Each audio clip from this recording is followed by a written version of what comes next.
All right, all right. What's up, gamers? How y'all doing, everybody? Welcome to Zero Hour Podcast, episode 28, man. I have been on this live streaming and content creating journey for over a year now, and to think that almost 30 episodes in to the podcast is unbelievable. We still got a mountain to climb here. I call it the Mount Everest of content creation. This is not an easy thing to do. So anyone watching right now who's aspiring to live stream, content creation, upload, I wish you best of the luck. Be passionate. Don't stop. Fuck all the haters, right? No matter what negativity comes your way, just keep on staying positive, keep on doing you, and eventually you'll find people that you click with and you can move forward in a positive direction, which is why I have these two individuals right here, two good friends of mine, fantastic content creators, streamers, charity, wellness, awareness individuals. I'm going to start off, but it's been a while since I had both Great One and VP in the same room, if you will. But, chat, thank you so much for coming out today. I just want to give these two gentlemen an opportunity to introduce themselves. We'll start with Great One. Great One, say hi to everyone right now. Tell us a little bit about yourself, and then we'll move on to VP. Good afternoon, everybody. I'm Great1718. I am a former QA manager now. Now I do a lot more charity work than anything. I stream on Twitch. Obviously, I do stuff on YouTube. My whole premise in life now is to help veterans that aren't able to help themselves. So between doing stuff for Stack Up, Bob Woodward Foundation, Stop Soldier Suicide, St. Jude and whatnot, that's pretty much what I've dedicated my time to now. If I'm not streaming, to help others, I'm streaming to raise awareness, regardless of what it is regarding veterans, PTSD, suicide awareness, and things to help them get back on the feet, as well as helping those that are overseas as well that are not being helped regarding care packages and stuff like that. So between the Bob Woodward Foundation, Stop Soldier Suicide, and Stack Up, it's been keeping me pretty busy. So that's pretty much what I've been doing now. And you know what? I would not change it for anything in the world, because now that I'm in a position where I can do it, I'm gonna do it, because the little guys need someone to fight for them. So here I am. Awesome. Venomous Panther, aka VP, aka the ninth wonder of the world. This dude is over 7 feet fucking tall. I'm not bullshitting you right now. VP, why don't you say hello to everybody? Tell us a little bit about yourself. Afternoon, everyone. So I'm Veeps, VP, or Venomous Panther 797. I'm a Twitch affiliate and Destiny2 content creator. We do a lot of endgame content like dungeons, raids, GMs, nightfalls, all the sort of good stuff. I also like to raise awareness for mental health. On the UK side of things, we have a company called Mind. So we do a lot of work with them, and they, raise suicide awareness, mental health, and all sorts of other things. The last charity live stream we did was in December. We raised, close to something like $300 for them, which was, just fucking staggering considering the crisis of cost of living and everything else close to Christmas. And yeah, that's myself, really. I'm always active on Destiny and Discord, and here to help everybody. I've got a small little community that we're sort of just grinding things out. Awesome to hear. So, if those watching live or watching the YouTube upload after the fact or listening to the podcast, there's a lot of ways to connect with both Great One 718 as well as Venomous Panther 797. So obviously they both have Twitch accounts, they have YouTube accounts, they're on Twitter, TikTok. All of their socials, all of their information, all of their community and charitable endeavors, all of that information is linked not only in the live stream description, but it'll also be in the YouTube upload as well. And that information is also available through my podcast website as well. So all those links and information will always be in the description below. So be sure to check these gentlemen out, drop them a follow, hang out in their chat, find out what they're all about, get involved. And listen, I'm going to say this when it comes to charity awareness, all right? it's not about the dollars you put in. I mean, obviously, money goes a long way to directly supporting what the charities are about. But if you're not in a financial position to do so, or if you already have your, charities of record already lined up for the fiscal quarter or for the year, just by spreading awareness, it goes just as far, if not further, than any type of dollar amount that you could actually donate. Because just by spreading awareness on your own socials and word of mouth, you'll be able to reach those that perhaps never heard of it, that are inclined to do so, and could be in just the same, if not a better financial position to directly support those in need. So anyone that has supported what Great One and what Venomous Panther are organizing and spreading awareness for, thank you so much. And then, of course, thank you, viewers and listeners, for your consideration. Now, the podcast today, I have it titled Gaming in 2024. So what the fuck does that mean? So there's been a lot going on these past couple months, okay? Everything from the year game of the year, Baldur's Gate 3 just blowing everything, out of the water. And they're still getting awards in 2024 from what I've been reading. But what's passionate between us three and what's kind of new and kind of in our scope right now are two games in particular that we wanted to touch on. So obviously we're going to discuss Destiny 2, and we're also going to discuss Helldivers 2. And I think it's a good juxtaposition between these two studios and these two franchises. One is basically has been a legacy, that is the studio of Bungie from the Halo days to creating Destiny and Destiny 2, which has been, nearly a decade now, as they get into the final shape, which drops in June, which is the final culmination, the full, story arc of the Light versus Darkness saga is going to, finally come to an end, right? And who knows what happens after that. And then you have Arrowhead Game Studios, which is...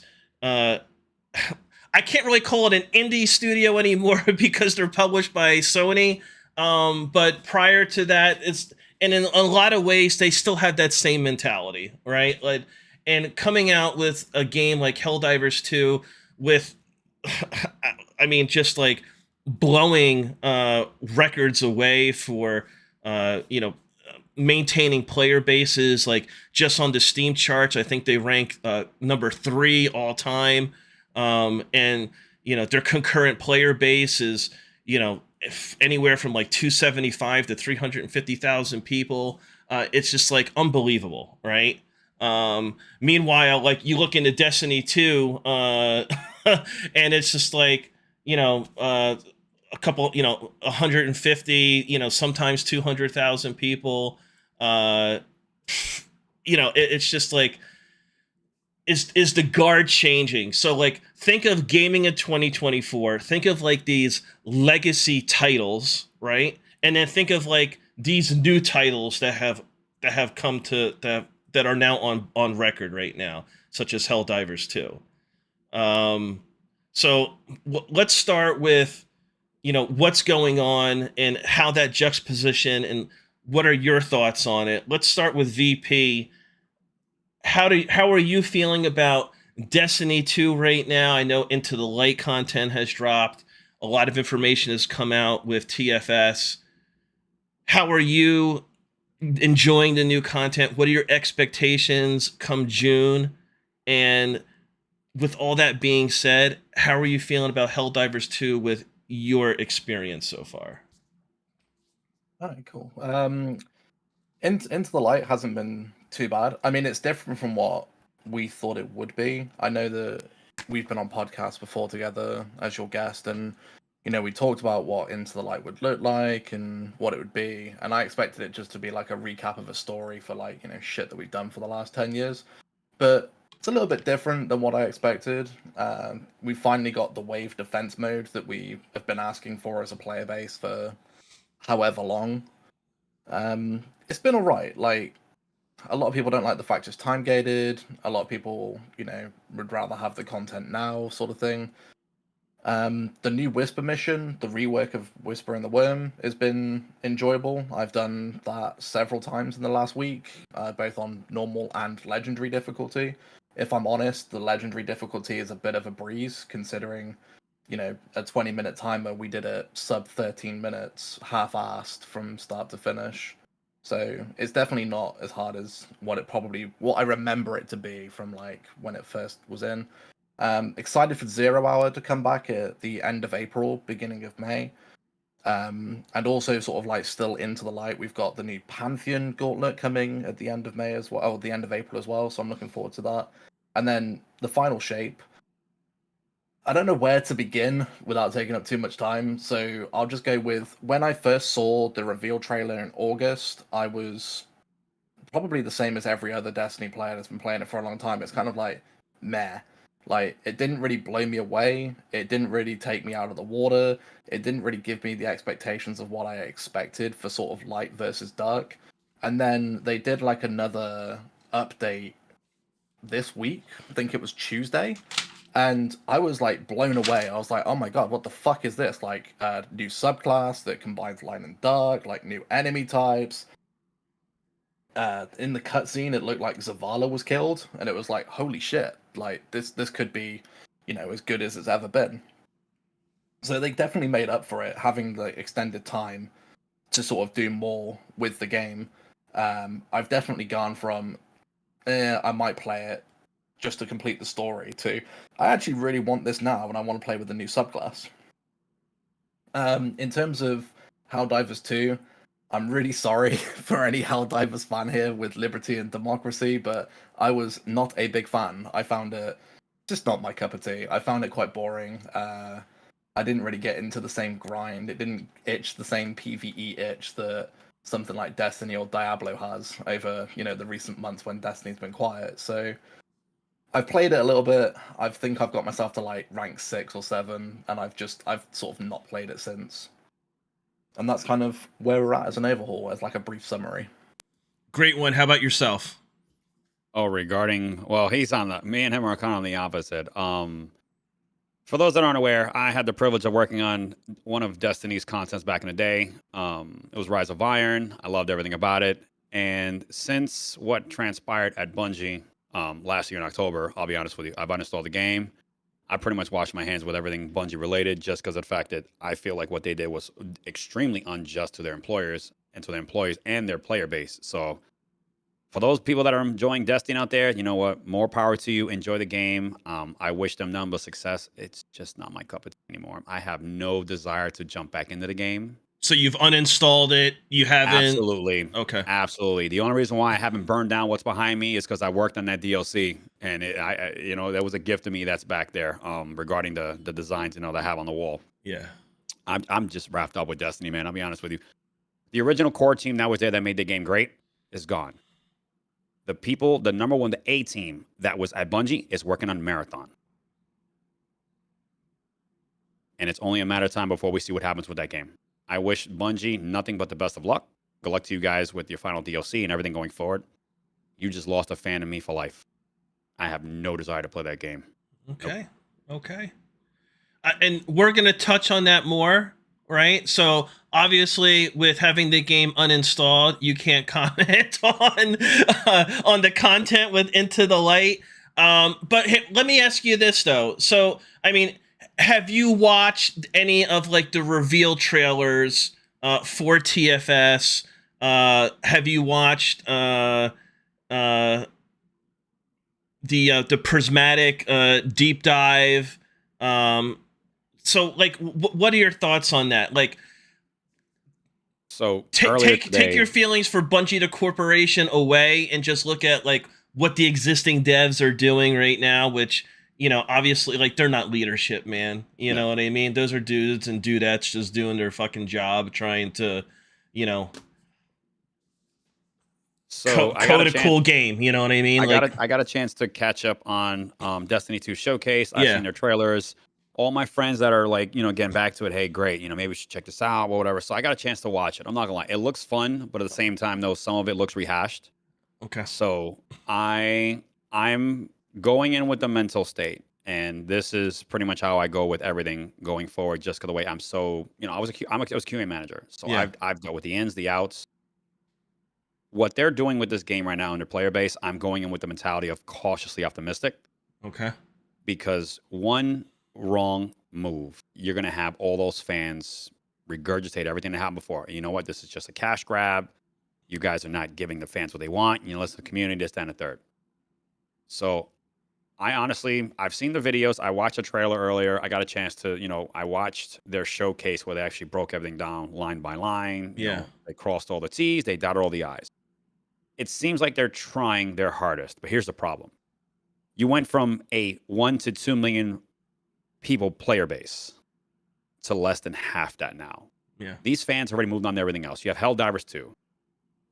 What is it? Call of Duty and Modern Warfare 3 came out. A lot of people are playing it, even though Call of Duty's not my cup of tea. Yeah. Diablo 4 and Diablo 3 have been pushing new stuff. You have Once Human out. Yeah.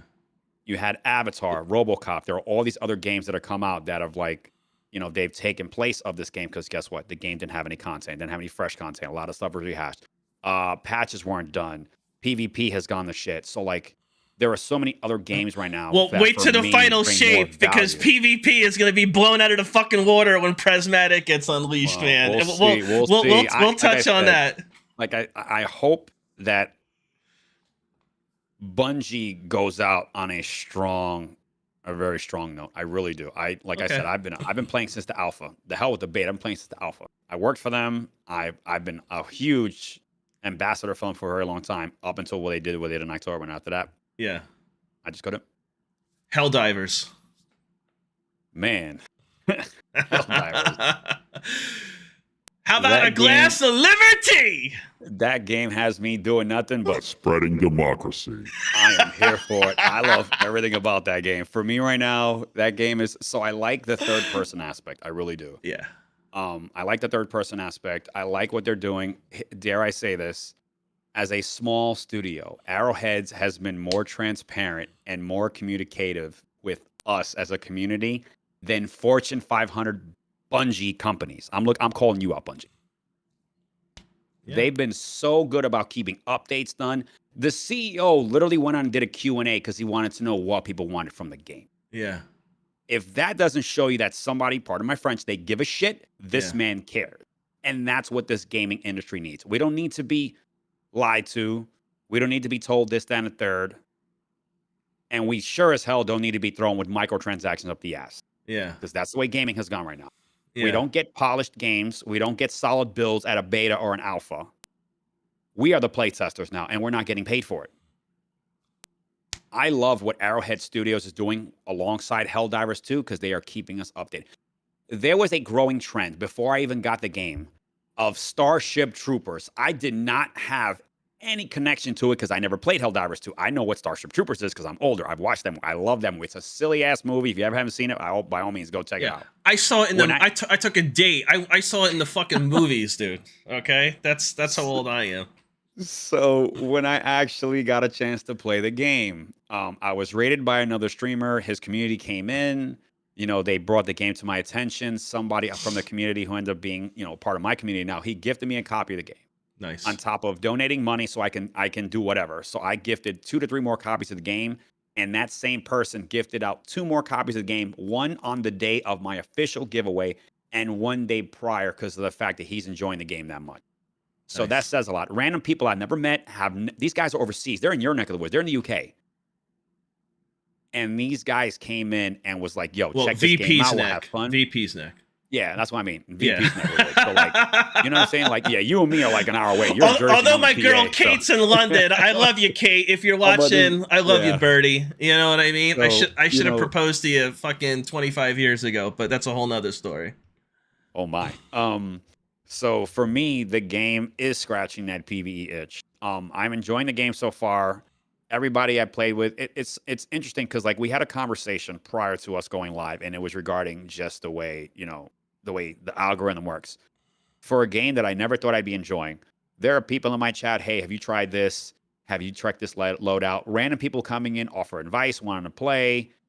I mean, you know, my stream. Are went they from 5 to offering 10. advice or are they backseating you? No, they're offering advice. Hey, look, have you tried this loadout? I know. So people don't backseat in my stream because my mods, no, they shut that shit down. All right. I don't even deal with it anymore. My mods on my channel, it's just stupid. They'll time you out, and if they want to ban you, I will go back and review the banning just in case what you said. Nice. They've been really communicative. A lot of people come in, hey, look, have you tried this build? This weapon just launched. Give it a go. If you're going to use this weapon, be mindful that there was a patch, and I always have the patch notes because I have a bot in my Discord that breaks everything down. So if a new game drops, the patch notes, the updates, you know, this, that, and the third, a new storyline, whatever. So I always read the patch notes and I see, okay, this weapon changed, you know, the range, the damage control, it got nerfed. And so going in now, I'm testing all the weapons. Yeah. And I finally hit level 20. And level 20 is where you can start unlocking a lot of stuff. Yeah. So now I'm getting used to the, you know, the shield, the quads. Yeah, once you hit 25, 25 is when you can get the everything. Yeah, 25 is essentially the end game. Even though they've raised the level from 50, which like doesn't do now. it. That's just for clout. That's all it is. Yeah, just for now anyway. I'm pretty sure later on they'll find a way to incorporate other things. But yeah, the game itself has been really fun.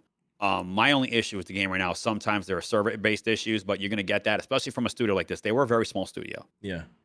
They were probably expecting maybe 1,000, 10,000 people at most. Yeah. And next thing you know, the moment the game got word of mouth, they went to 100,000 people in their queue, and you wonder why the servers just crashed. Yeah. So, you know, with server space comes time, money, building. You know, they have to deal with the back end of it, make sure nobody can get hacked, make sure anti-cheats and all that other stuff in there. So now they are realizing, okay, we're playing with the big boys. It's time for us to come to work. Yeah. Yeah. And they've been working. And they have been working. Yeah. So as a gamer, if you don't like one or the other, at the end of the day, we're all gamers and we're all eating good. Because games are fun right now.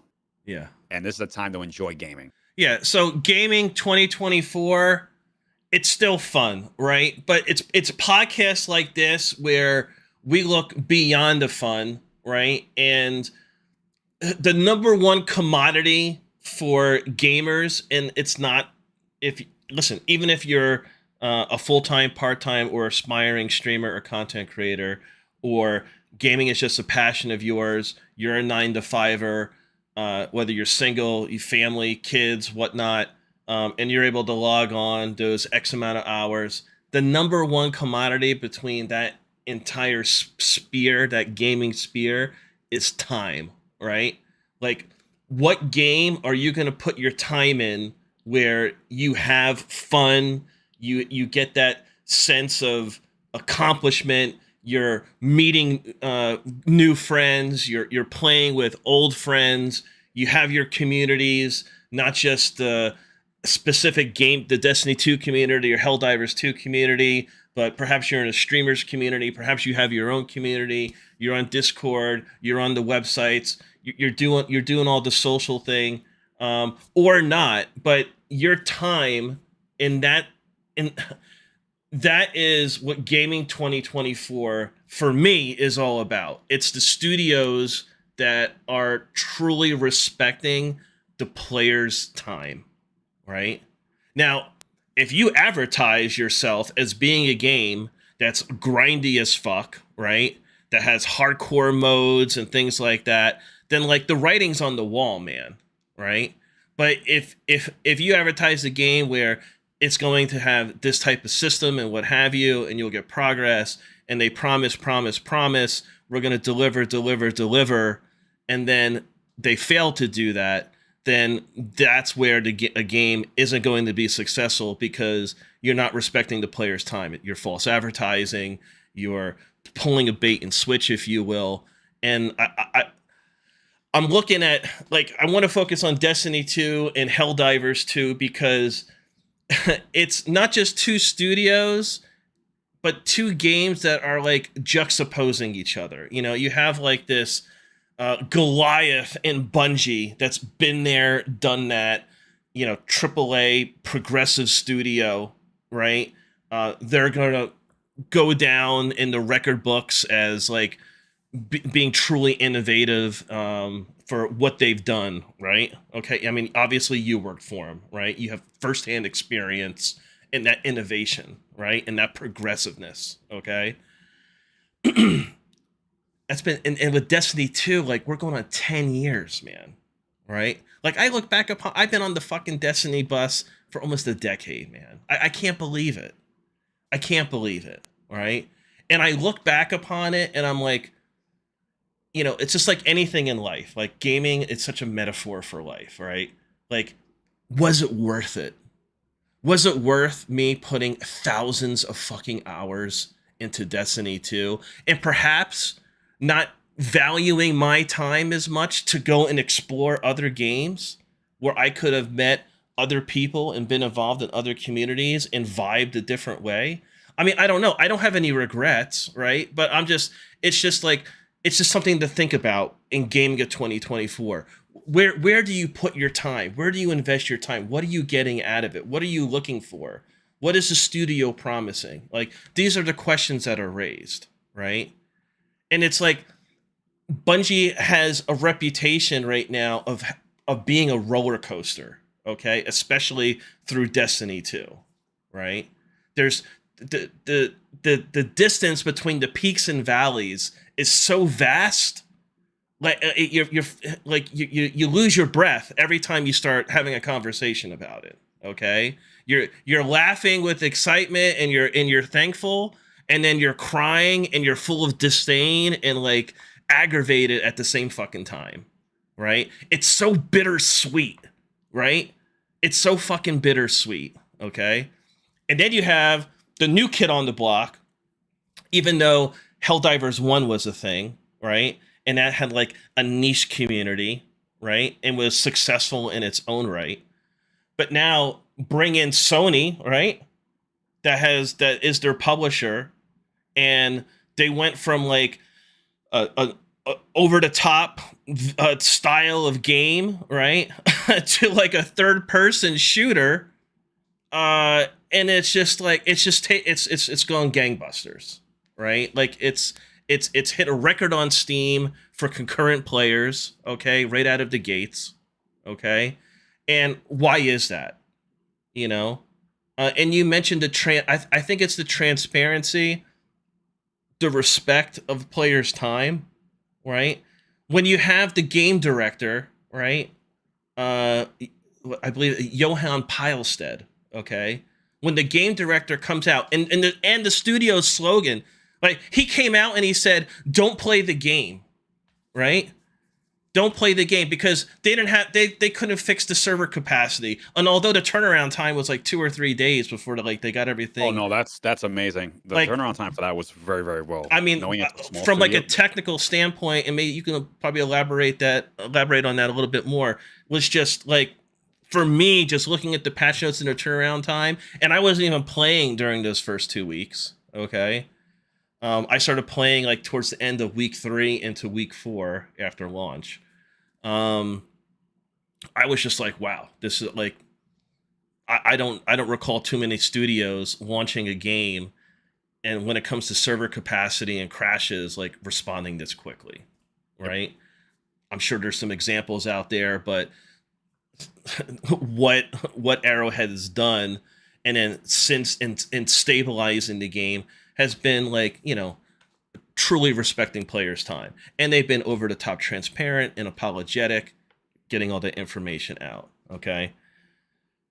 But it's almost like night and day. So like, they're the new kid on the block, right? And they're having this success. And then you have the game director saying, "Don't play the game," on top of like their company slogan saying, "A game for everybody is a game for nobody." Right? So like, they're already they're already doubling down on like the niche that is their gameplay experience, right? On the niche that this is how we respect players' time. This is the product that we have, and they stand 110% behind it, right? And they're like, "We don't want you to play it if it's going to conflict with anything, because it may not be your bag." You know what I'm saying? Now, that's not to say that Bungie hasn't been transparent in the past. But I mentioned the peaks and valleys. They haven't been, right? Sometimes they are, and sometimes they're not, right? This is what we're going to deliver, and then they don't deliver it. And then they over deliver, and it's fucking rushed, and it's a mess, right? I mean, it's just gaming 2024 is really coming down to not just the sustainability of the old guard, but it's like what are these new games from smaller studios going to do to change the landscape? Because Helldivers does that, right? Like, there's no other game out there like Helldivers. You know what I mean? Like, it's not a looter shooter, right? Like, you don't kill bugs and bots and like loot is dropping from them. If anything, there's no fucking loot in the game, right? You get a handful of guns, right? You get a handful of abilities, which are the stratagems that you call down, right? And some of those are guns, some of those are missiles and bombardments and things like that. But like, and like the armor isn't complicated. There's no progression. There's no modding whatsoever. You know what I mean? It's just like a base game with lore, and Arrowhead is like take it or leave it. You know, where you have, you know, on the other side, a game like Destiny 2, which has multiple systems, that even more systems are coming out, and you have all these type of synergies, right? So it's like, as a gamer in 2024, where do you value your time? Are you valuing your time in games that are delivering these synergetic systems and, you know, uber progression, accolades, collections, shaders, emblems, cosmetics, right? Like, is that where gaming 2024 is about? Is that where people's time is going to be consumed? Or is it going to be on the other side of the coin in a game like Helldivers, which is pretty much just like, here's a gun, there's an enemy, and it's pretty cool to do it. You know what I mean? Is that worth your time in gaming 2024? VP, let's start with you. How do you feel about that? I play a variety anyway. So like during the downtime on Destiny, there is a small studio game that I'm currently playing. They've just released the full version. I've had it since it was in beta. Don't know if you played it yourself, but I play Sons of the Forest. Okay. It's the sequel to the original game, The Forest. Kind of like a survival horror. You sort of like have to build a base, collect weapons and shit. And then, you know, it's got a nice little cool story arc. So I've been playing that with my fiance. We also play Diablo 4, Destiny, obviously. I've just started doing a playthrough of The Last of Us 2 because I'm a little bit behind on that. And I'm conscious that, you know, they're going to bring out a second season of the TV series. And I don't want to have any potential spoilers for that. So I'm also juggling that at the time. And yeah, I mean, gaming 2024 for me so far has been mixed up between those sort of games. I said I did try to play Helldivers. I played like, you know, a couple of days worth of it, and it just wasn't for me. Which, you know, like you said themselves, their motto is, you know, it's not for everyone. If it was, it'd be boring, sort of thing. So, you know, it's sad that it's not my game, but you know, I'm glad they're doing really well. One of the things that I did enjoy, it like yourself mentioned and Great One mentioned, is, you know, like they had the issues with the servers.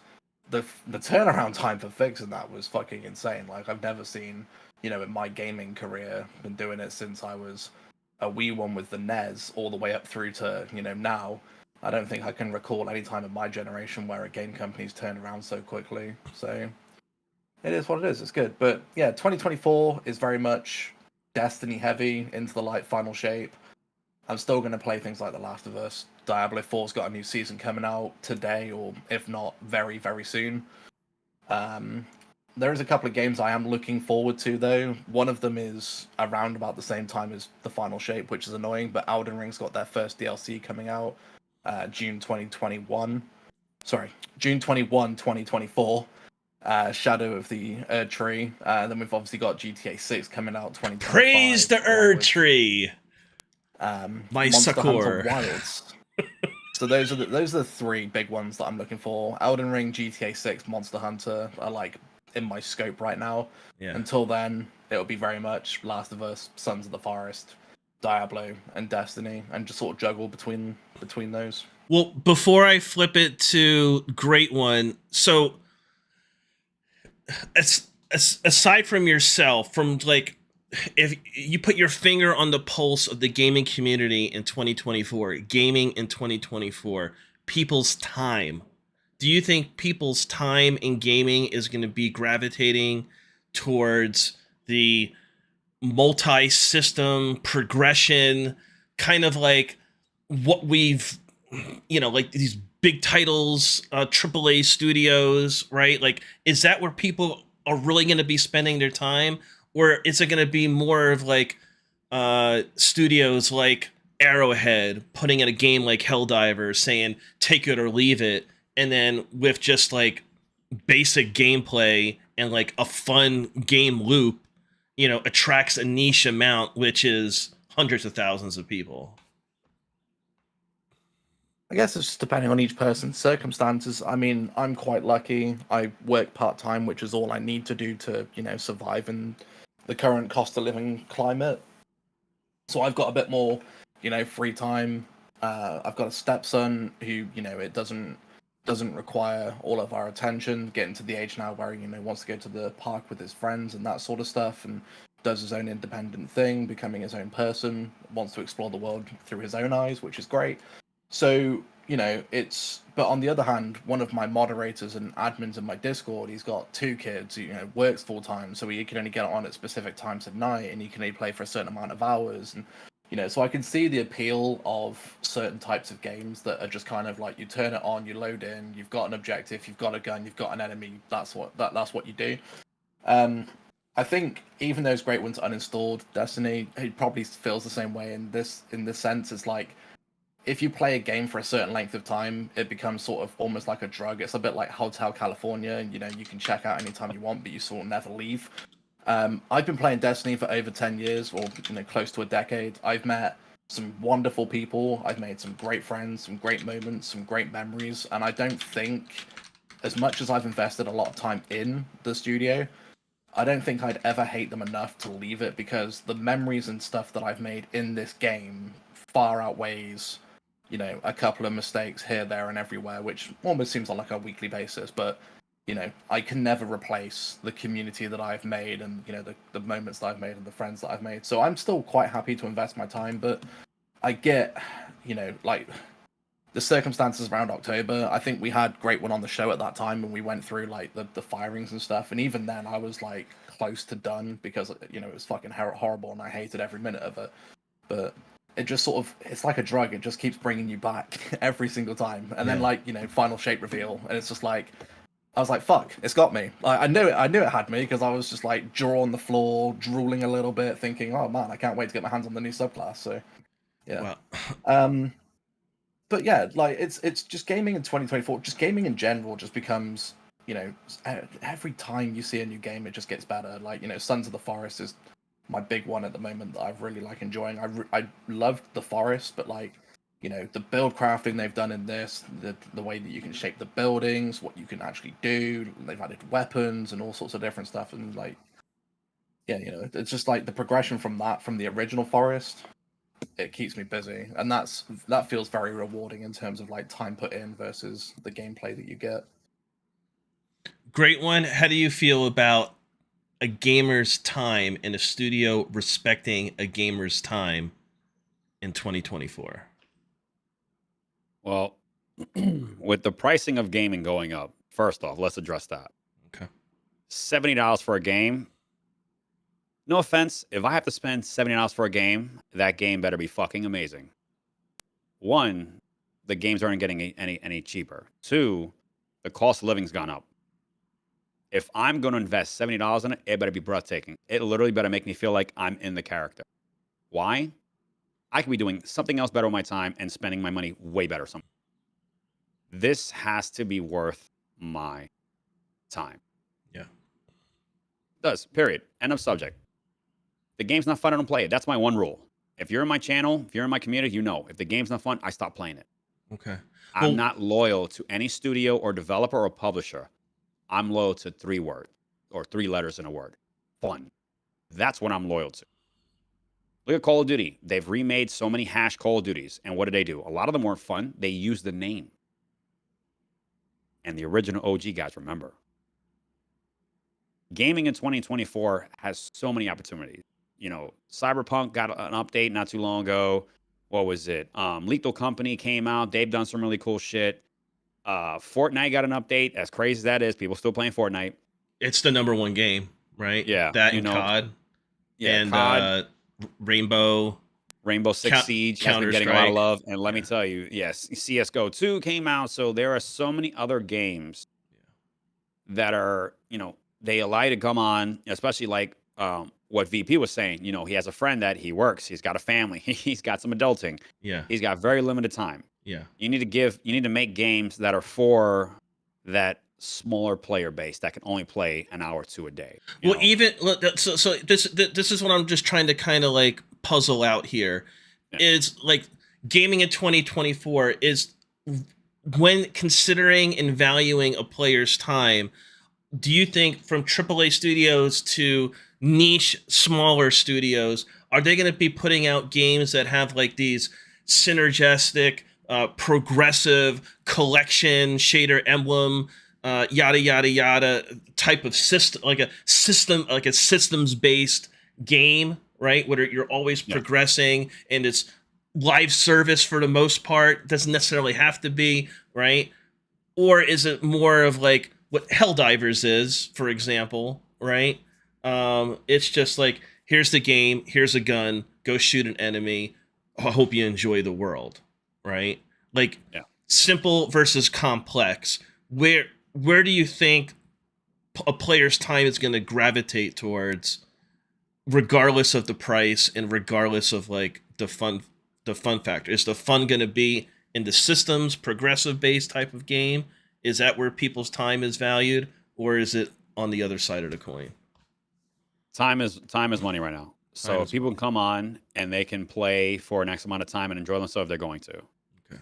Unless the game has one hell of a lore and it's appealing to them, I don't see people getting in games that take, 20, 30 hours. They just don't have the time. Especially back to what we were talking about before. Cost of living's gone up. So guess what? People are working 2, 3 jobs. Yeah. If I have to work 2 jobs to keep a roof on my head, I don't have the time nor the energy to invest in something that's going to take me 100 hours to beat. Yeah. Don't. Look at 2 examples. Ninja Theory, who did Senua's Sacrifice, and Arrowhead Studios. These are small studios that made a game. Their main focus was fun. They didn't give a shit how many copies of the game made. They just want to make a fun game. Hey, look, this is something that's never been done. This is something that the player base bought. This is something if I was a player, this is what I want. And look how the game blew up. Both of them. Both of them started with nothing. Microsoft said, okay, I'm going to grab you because you're a diamond in the rough. And Sony did the same thing with Arrowhead. We're going to grab you because you're a diamond in the rough. People are sleeping on these indie studios. And I'm well aware of how the indie studio works. When I was in Seattle, I would help every indie studio or any indie person that come. I would help them get funding. Why? You see the passion. You see what they want. They're like musicians that come up from underground. They're coming up. They're hungry, and they want to make it. They want to show these guys, hey, look, you want to make a game? This is how it's made. Now, with that being said, I'm hoping that, dare I say this, as the indie games, as they progress and they level up and they get more funding, investors, publishers, you name it, all that other crazy stuff. I'm hoping that the politics doesn't come in and fuck everything up. Because they're going to come in, I don't like to see this way, I don't like to see it that way. And you're going to change the meta and the core values, which what made the game great. Is there a specific politic that you're referring to, or are you just kind of just referencing politics in general? Look at Bungie. Let's throw that one out there. I loved Destiny before Activision got a hold of it. I hated the game during Activision's time with them. And for me, it's not any better now that Sony is, because Sony's business practices are not that great. They are money first, fun second. Yeah, well, that's every corporation. That's which is fine. Right. That's okay. But when the money done comes in, and then you guys are wondering why, the product's not fun. Yeah. The product's just not fun. You wonder why X amount of games stop playing it. I don't know. Release new content. Keep people updated. Make sure the game doesn't get hacked to shit. Keep people informed. Yeah. At the end of the day, you, me, whether it be a gamer, a developer, a publisher, a CEO, you know, the guy who's cleaning the johns in the bathroom, the custodian, they just want to be heard. That's all they want. They just want to be heard. You're not going to hear me out? Bye. I'm going to go play something else. And those games are the ones that are prospering. Yeah. A lot of people are modding games right now. And guess what? Those games, Elden Ring mod is insane. The amount of shit you can do in that game now is ridiculous. Yeah. And I love the fact that games are starting to allow people to mod them. Look at Fallout 4. Fallout 4 had some of the best mods on the planet. Yeah. And that game is still relevant. Why? You're letting people have fun, and they're making it in their...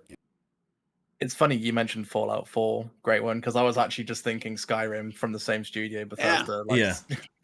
Yeah. Dude, as soon as you said it, I was like, you give people a platform to voice their opinion on. Yeah. And be heard. They're going to do whatever the hell you want them to, because guess what? They realize that what they're saying has some weight to it. And Helldivers and Arrowhead Studios, guess what? They're doing that. The fact that this man did that, I applauded. I was like, you know what? Finally, somebody gets it. Now, whether or not going forward changes, that's on me. But right now, I'm very content with the game, just like you guys are content with Bungie. You know, it did seem like when I was watching, you know, the showcase, they did seem passionate. They seemed like the morale was up. It was a good feeling to see. Yeah. But at the end of the day, you guys have broke that relationship with me. Do I wish you guys well? Absolutely. Do I see myself investing time and money in your product ever again? Most likely not. I just have want no ill will toward you. Just, you know, Godspeed. Good luck to y'all. Just not my cup of tea. VP, great one. Fantastic points. I just want to pause right here for a second and just address chat with some questions that are posted, okay? Oh, absolutely. And some comments, right? So first of all, what's up, Masayo? What's up, Venom Riot? What's up, State Cave? I know Masayo also had a question earlier or a statement. I wonder if he's read the book. I don't know what perhaps book or game we were talking about. That was regarding Starship Troopers. Starship Troopers. Okay. I've read the book. Yes. Okay. If it's the book he's talking about, yes, I have read the book. Okay. And then Messiah also goes on to say, I think most will still be AAA games. They have the market, but as time goes on, AA games like Helldivers, Arrowhead Studios will slowly pull ahead. Yep. I agree with that. And then here's a question. So it's a question for VP and great one. The AA and indie game market is much larger on PC. It has had an explosion in the past year.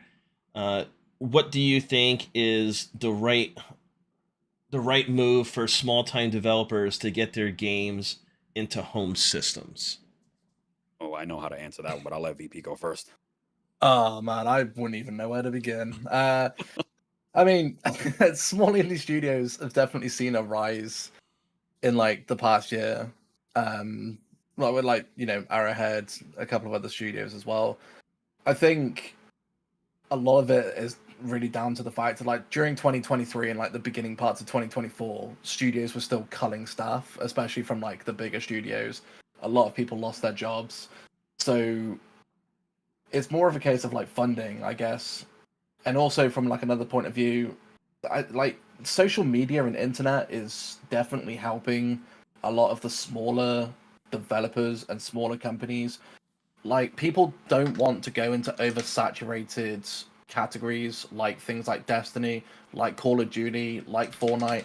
A lot of the smaller communities, and this is something I looked at when I first started streaming, for example, is that if I'm going to start streaming a game that I like Destiny, I've got to compete with people like Datto, like Aztec Ross, like Fallout, like Grenada Jake, like Rick Cacus, as much as, you know, he's got a 7-year intro, whatever it is. But like, there's people that are really, really already established in there. So like, what could I bring to that community that is not already there to begin with? So it's hard to find your footer in bigger communities.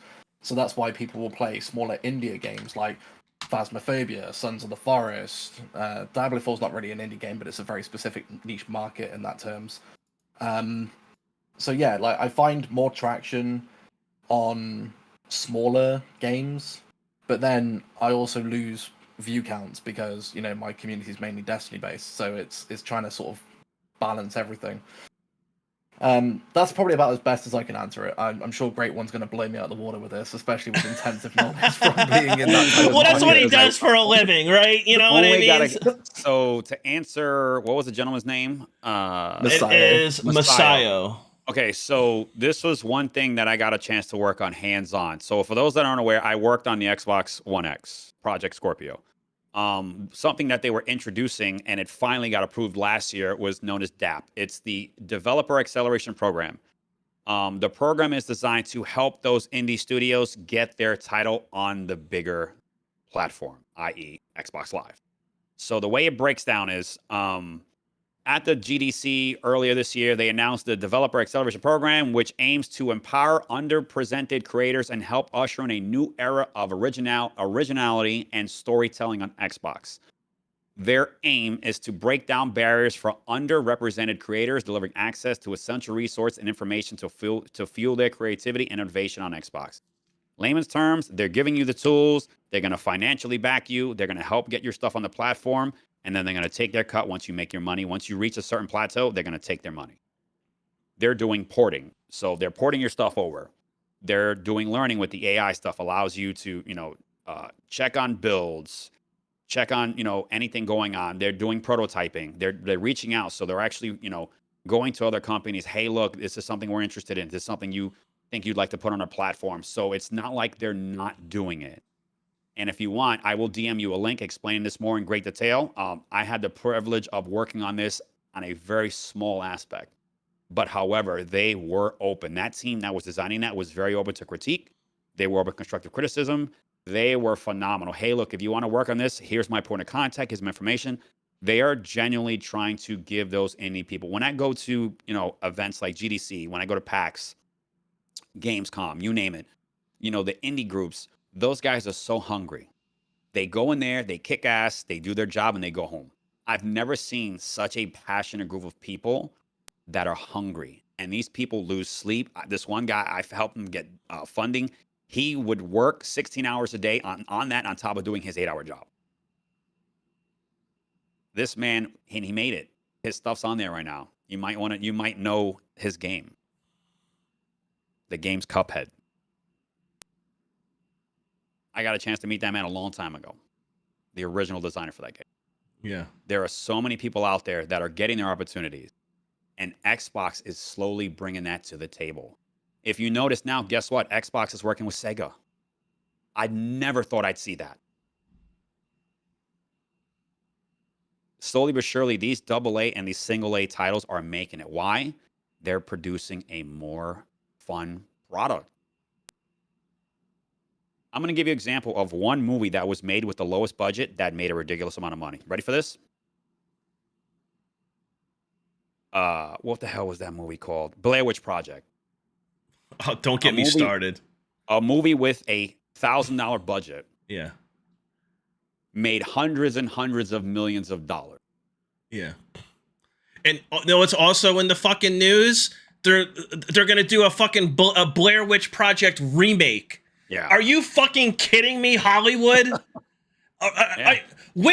Okay, and this is I'm going to cut you off right here, Great One, because I'm about to fucking blow up right now. Okay, and this is a perfect segue into like what gaming 2024 is not only going to be, but what it needs to be. All right, and it's a correlation between fucking Hollywood. All right, what we don't fucking need is another rehash of the same shit that we've been seeing and playing for the last 10, 15, 25 fucking years. Okay? Now, the Goliaths out there, the AAA studios, the big publishers out there, the big budget guys, like Fortnite is always going to be Fortnite. Destiny is always going to be Destiny. COD is always going to be COD, right? Like Diablo is going to be Diablo. Like that shit ain't going to change. Okay? No. Okay. Hollywood, right? Like, what is the appeal? Where is the marketing research? Where the fuck did you go in the continental United States, right? Where an overwhelming majority of movie enthusiasts, okay, said, you know what? Out of all the fucking popular, like, low budget flicks that made it big, this is the one fucking movie that I think a remake is really going to do well at the box office. What do you think, Jim? Oh, I think that's a great idea, Bob. Let's make a remake. You know, well, who are we going to cast in it? I don't know. Is Margot Robbie available? She's still hot. I mean, come on, guys. You know, Hollywood, wake the fuck up. I'll tell you what. You might as well make another fucking Batman movie while you're at it. Okay? They did. Right? You might as well make another fucking Batman movie while you're at it. Twilight himself is in it. All right. It's fucking crazy, you know? It's crazy, and people suck it up. I'll tell you what, but there's a much larger fan base for DC Comics and the whole lore behind that than there is for the Blair Witch Project. What is a remake of the Blair Witch Project going to do that the original film... It's like fucking remaking Star Wars. Like, are you fucking kidding me? The Blair Witch Project is a one-off. That's something. It's a fucking one-off. That's a one-off. That's like, you know, you have like these musicians that'll do their songs and they're the one-hit wonder, if you will, you know. And Blair Witch Project is a prime example of a one-hit wonder. Been there, done. They got a T-shirt. Can it be replicated? No, because guess what? When the movie was made, it was something that was never done. Studios, never done. Hollywood, gaming need to flip the fucking script. Okay? Yeah. We need new, innovative ideas, games, films. Right? New IPs, not a remake. New IPs. New IPs, new casting, okay? New faces, new voices, right? Like here, like, all right, and I know, right? And I know I'm gonna get fucking shade for this, right?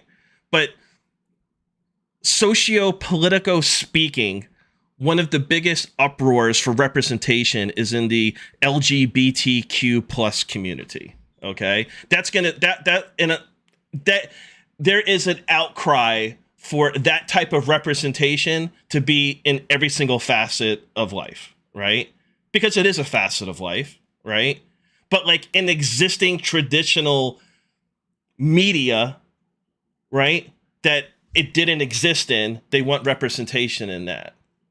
So as much as I'm for inclusion, my challenge is that, well, instead of trying to make an LGBTQ DC or Marvel universe, right, with existing characters, why not just create your own and then incorporate non-LGBTQ plus inside your own original universe, right? And I know I'm gonna get shade, and I'm using it as an example because like it's such a hot take, it's such a hot topic. The whole woke mentality permeating throughout Hollywood, permeating throughout gaming, permeating throughout the media. Like nobody wants to fucking talk about it. All people want to do is point fingers, right? Like this podcast is to raise awareness. I'm not saying go left or go right. I'm just talking about like what the topics are. Right. And when they're talking about gaming in 2024, like it's relevant, right? The wokeness of media, right? Whether it be Hollywood or in gaming, right? The wokeness in media is a hot topic. People want representation, right? People want representation other than like your traditional like white male stereotype, right? Like they want more representation of different cultures, right? Of different genders, things of that nature, okay? But I think one of the biggest pushbacks is, well, why do you want to do that with like traditional, like with traditional tropes? You know, why flip the script on that, you know? So like my call is in gaming of 2024, not just necessarily with like wokeness in media and specifically inside of gaming, but come up with something new, right? Like as much as I'm looking forward to the first Descendants, which I think is going to be a pretty banger game in the looter shooter genre, right? We don't need more looter shooter ability based games, right? Like you're reinventing the fucking wheel here. You know what I mean? Like we don't need more of that, right? Like there's nothing new and progressive that's coming out, right? Destiny 2, Bungie, right? An established Goliath in the industry. The Into the Light content is not progressive. It's just more Destiny. The final shape, as much as I salivate as a passionate Destiny 2 player, right? Outside of just what we've seen in the prismatic subclass being introduced, I mean, it could be surprising, but right now, I don't see anything innovative or progressive. I see a new subclass, right? That's incorporating a lot of like existing systems, right? And existing keywords and verbs, right? And abilities, and just kind of like putting them like in the same sentence with each other, you know? Like it's new, but is it really progressive, you know? Whereas you have something like Helldivers, take it or leave it, right? Where it's like, that's new shit, right? It satisfies a niche, but that niche is hundreds of thousands of people, right? And it doesn't seem to be going away anytime soon. I'm just going to stop right there and just read some of these comments in chat here. What do we got here? Messiah says, what was our favorite era of games, and do you think that we'll be going into a new golden age of games where we will have really unique and crazy games? All right, so just VP, I just want you to kind of table that for a second. RNGesus says, I'm tired of live service games and superhero movies. Can we just kill off those genres sans the heavy hitters? Okay. Love it. Nero Damon says, to me, it always seems like those issues are used as an excuse, and a preloaded excuse at that, of why something didn't do well. I guess he's referencing the representation from inclusive of traditionally non-inclusive communities. RNGesus also says, I honestly don't understand why people get so bothered about the woke, quote unquote, woke stuff. I've seen straight couples in media all my life. Guess what? I'm still gay. It didn't influence me at all. And he had like a laughing out loud emoji. So there you go. All right. That's an interesting take.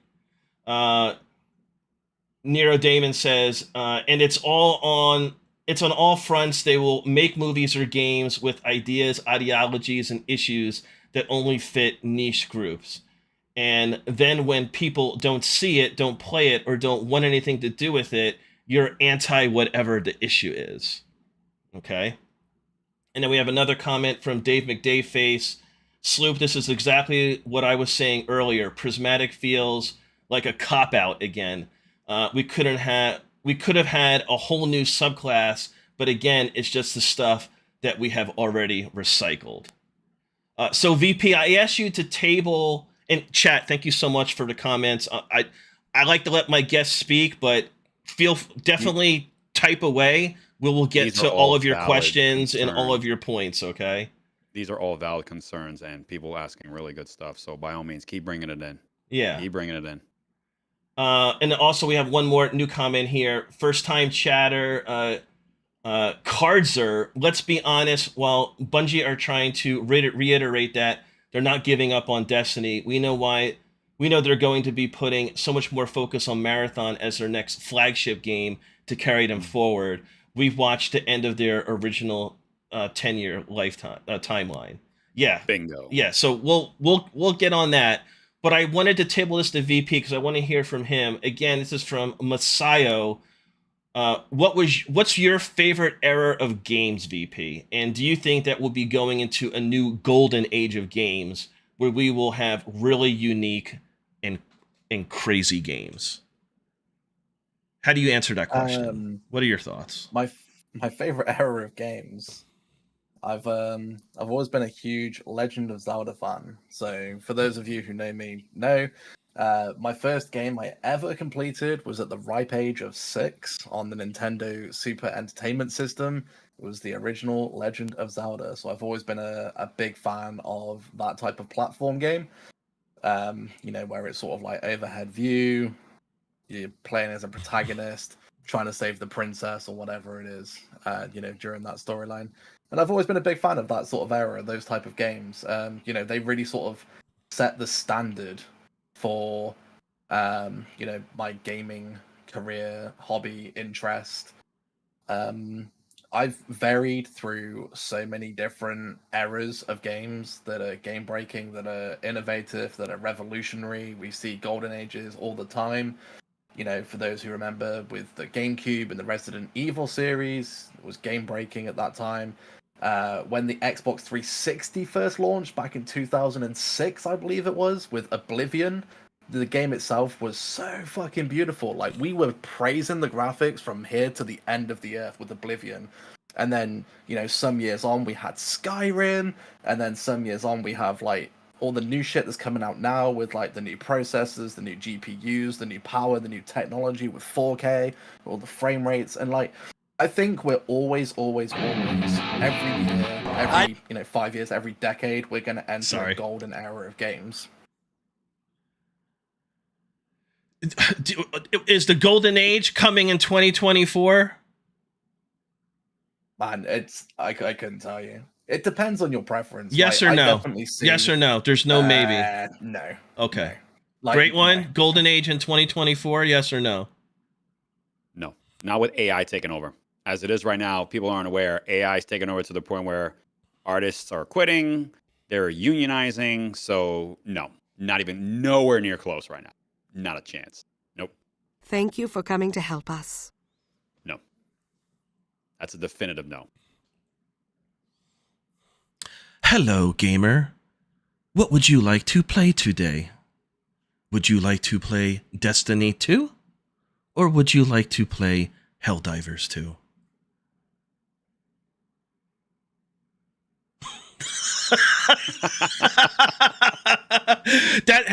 I'm not a VA. I'm just saying, you know what I mean? Here's my answer to that, Masayo. No, we're not in a golden age. And we're not going to be in a golden age for gaming anytime soon. I would say we're closer to a golden age on the technology side with incorporating AI, right? Because I think at some point studios will be using AI. Like if the past year has been indicative of anything, human labor is not appreciated whatsoever. Nope. Okay. And if especially like major studios and maybe even smaller studios, because they just don't have the cabbage, right? And it's a quick fix, right? To get the game to market, because they have their deadlines are just as important as the larger studios. Yep. AI could circumvent and satisfy the needs, as opposed to like sifting through a stack of fucking resumes and going through the cordial diatribes of interviewing people. And let's face it, most people want to fucking work remotely. You know what I mean? Nobody wants to fucking go to the office anymore. Those fucking days are done, dude. RTO is something that, not to interrupt you, I have 3 friends. One of them worked at Bungie, one of them worked at Blizzard, and the other one worked for Valorant. The moment they did RTO, they did this, and they did this. Yeah. I don't blame them. I don't blame them. And these guys have 13 plus years on the job. Some of them 30 years. They just said no. They are choosing, like I talked about earlier, they're choosing quality over quantity. Yeah. If their peace of mind and their mental health's not good, they're not going back in. Yeah. One of my buddies, Trey, He's one of the best riggers you'll ever meet on the planet. Anything that you see that happens with rigging, he can do it. He writes scripts, he writes programs, you name it. This man gave his ID, gave his resignation, and said, y'all have a nice life. And he just finished up Diablo 4. Carter, thank you for the follow. Listen, just to kind of bring a conclusion to that question, and that's an excellent question. We spent some time responding to it. I think for me, and I'm not really that much of a tech head, I just go by what I see, right? The advancement in like PC and like console tech on the technology side, on not only the platforms that you play on, but like the tech that the devs use to bring the product to market. I think that scales a lot better and more efficiently, right? Because I think it's like from like a hardware perspective and software perspective that they use, I think it's a lot more tangible than like the human mind and how we compute like fun and like what equates to like our time management and how we value what these technological, advancements are bringing to market, right? One's more qualitative, the other's quantitative, right? I think, like I said, with the Hollywood studios and gaming studios, gaming 2024 is not, unless we get more like Helldiver-esque type of releases, we're not going to see anything like progressive or game breaking. I think that's why, like, and I'll digress a little bit. I think that's why, like, Baldur's Gate 3 was so well received, right? Because it's nothing out. There's no fucking game out there like it, right? It took people. It made people like me that played Dungeons and Dragons back in the day, and it's been like 30 fucking years removed from like rolling dice, to make me want to take a piece of paper like I used to back in the day and make a character sheet. Like, that's what playing the game did. I felt like I was I felt like I was back in fucking high school and middle school, taking a piece of paper out, creating a character sheet, rolling dice. It flooded me with those awesome memories, right? And I got some crazy fucking stories from those D&D sessions, but that's another podcast, okay? The only thing that I know going forward, and this is firsthand, there are two things that are going to change the game. GTA 6 is one. The next one, the Switch 2. Promise you, that shit is going to blow people's minds. Yeah. Well, the Switch, I can't even talk about either because I'm heavily under NDA on both of them. Okay. It's going to be game breaking. That's what I'm going to tell you right now. It's going to change the game. Well, here, let's see what chat's been saying here. And to answer, where is he? So Messiah, sorry. Yeah. VP was able to answer the question. I wasn't able to. What was your favorite era of games? My favorite era of video games of all time was during the 360. You had the Halos, the Gears of Wars, the Burnouts, Army of Two. I mean, I can keep going. 360 by far my favorite console. There will never be another console that will compare to that. The amount of playability, the accessibility, everything you could do on it. The only thing that sucked about it was the fact they forced out the original ones, which is why we had the red ring of death, because it didn't have adequate cooling. 360 by far is the best console. There's no way anyone's going to compare with that. Not even close. The amount of fun you had. Yeah. The live service that was there. The ability, hey, I can take a thumb drive, upload my own music. Rock out. That's just one of many features that system had. The UI was flawless. For me, 360 era. Hands down. Best one, that's the hill I'm dying on. Done. Okay. Karzer, he says, or she, let's be honest, while Bungie are trying to reiterate that they're not giving up on Destiny, we know they're going to be putting much more focus on Marathon, their next flagship game to carry them forward. We've reached the end of their original 10-year timeline. I have a comment for that, but I just want to read through the other comments in chat. RNGesus, Resident Evil 4, in my opinion, best game of all time. Followed very, very, in capital letters, closely by Ocarina of Time. RNGesus also Great game, said, I don't think the next golden age is going to be purely visually based. The focus seems to be less on gameplay and more on graphic effects like ray tracing. Okay, interesting point. RNGesus also said, I do think, laughing out loud, no, I don't. We got a couple emojis going on in here. Cardser also says, I'm thinking reality is going to be so weird that we won't need video games to stimulate us. True that. Nero Demon responding to RNGesus. I agree on both points. There are a few games I would like to see Kurt get not so much a redo as much as a revamp and possibly wider release, for example, the Golden Sun series. Okay. RNGesus, case in point, the remaster of The Last of Us 2, totally focused on graphic fidelity, but presented nothing new besides a $70 price tag. Yeah. I haven't played the remastered, but, you know, I played Tilu and, you know, Tilu 2. Yeah. I don't want to go down that rabbit hole, but that's what the remake was. It was just a rendering. Putting that fucking price tag on it. I know they got to fucking pay the bills, but hey, here's throw the question back. Would you pay? Is $50 a fair price? Is $45? Is $39.99 a better price? I don't know, but apparently $70 isn't. All right. What's next here? Here's how you counteract that. Well, here let me finish reading these comments and then you can comment on it. Okay. Okay. Dave McDave, because there's a lot. I want to go. I don't want to miss anybody. I love Helldivers so much, but at its core, it's not revolutionary. It's just pure, simple, dumb fun.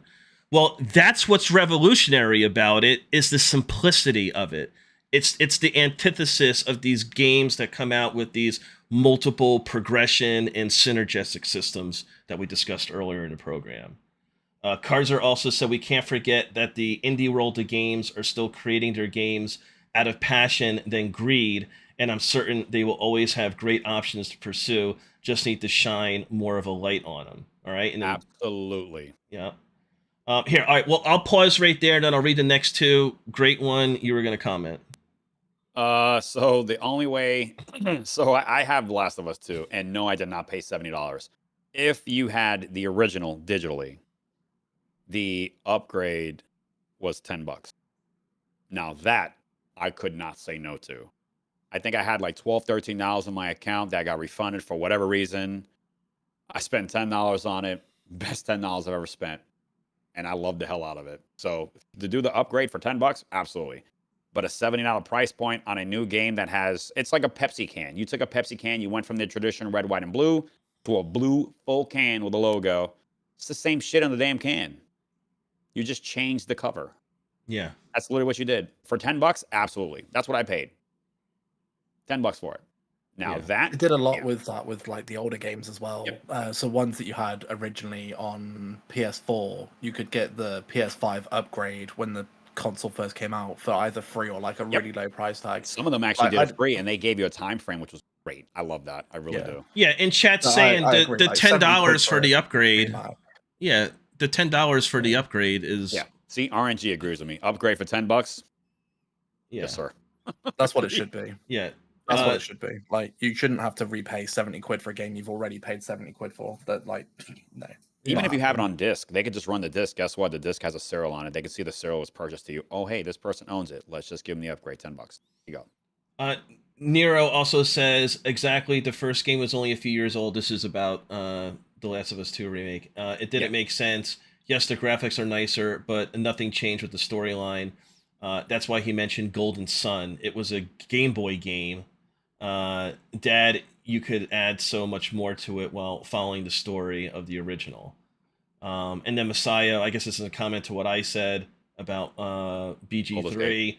I felt the opposite as a D&D fan. I did not like Baldur's Gate 3. It felt very much limited, but that's just the way the game feels. I still play D&D weekly. Well, that's fair enough. I mean, for me, being decades removed from the D&D experience, it was like a breath of fresh air, man. You know what I mean? It brought me back. The storytelling, the very like adult and like sexually explicit stuff, which is a lot of like what my D&D campaigns were like, was as humorous as it was like interesting to see. I liked that the whole tabletop combat system, and the reason that it was so successful, right? Like, I'm not just fucking blowing smoke here, you know what I mean? And say what you want about these reward shows. I mean, to be honest with you, I think they're all bullshit, whether it be in gaming or television or movies or what have you. You know, there's like, you know, ignore the man behind the curtain, you know what I mean? Say what you want, but BG3, it fucking blew everyone out of the water. You know what I mean? Like, it's like the Taylor Swift of gaming. They took everything down. Okay? They took it all. Baldur's Gate 3 is Taylor Swift of gaming. Okay? Straight up. All right? Spread that on your socials. Okay? And it's just like, man, and they're still winning awards this year. Okay? In 2024. And why? Because there's no other experience. Like, it may not be like your personal bag, but for like, you know, all the fucking downloads of the game, all the concurrent players, it's spike on Steam everywhere. It's like, it's innovative, it's new, it's fresh, and if anything is going to be representative of like the next golden age of gaming, it's not going to be Baldur's Gate 4.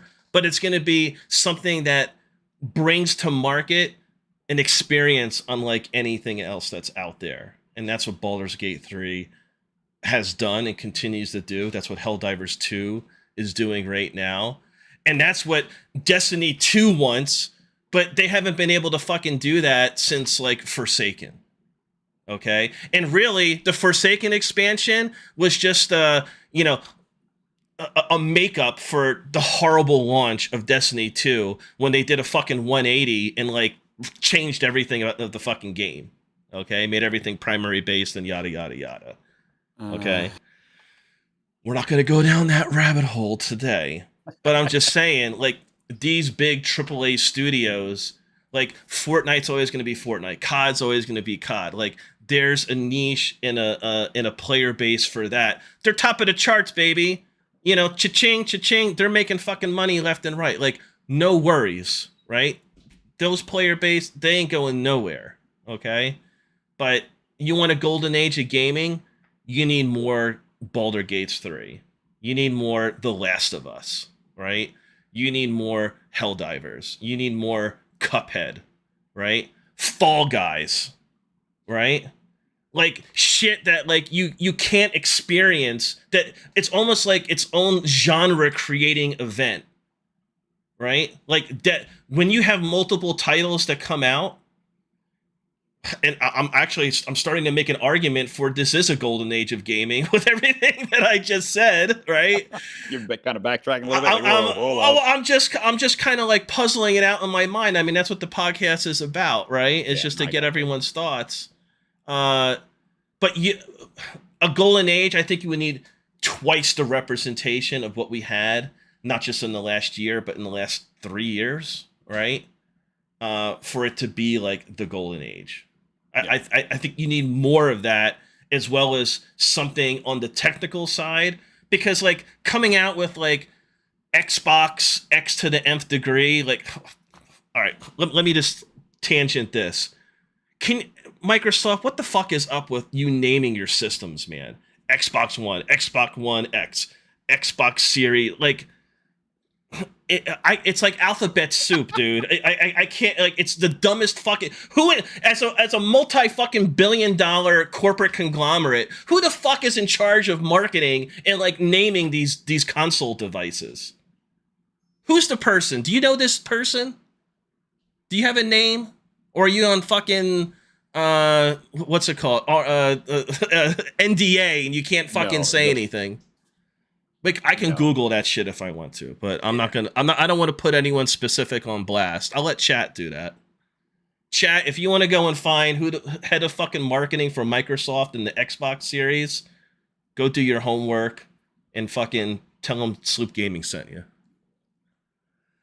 Anywho, any other comments in chat here? Oh, there's a couple here. I do play Baldur's Gate 3. I just never play alone, and I meme hard. Well, again, niche defining. Like, it's it's one of the few games, like, even Helldivers is doing that right now. I mean, all games have their memes, but it's like the memeing of the game is like part of the gameplay itself. Maybe because it's like truly like a role-playing game, so like the memes hit that much harder. I don't know. RNG says his name is Jarrett West. My name is Jarrett West, and I love my Pearly Bakersfield more than my wife. That's a little Grateful Dead. Change the lyrics a little bit for you. If you know what Pearly Bakersfield is, it's alcohol. Anyway, that's what Google says. And Takeshi Numoto, Dave McDayface says, is head of marketing.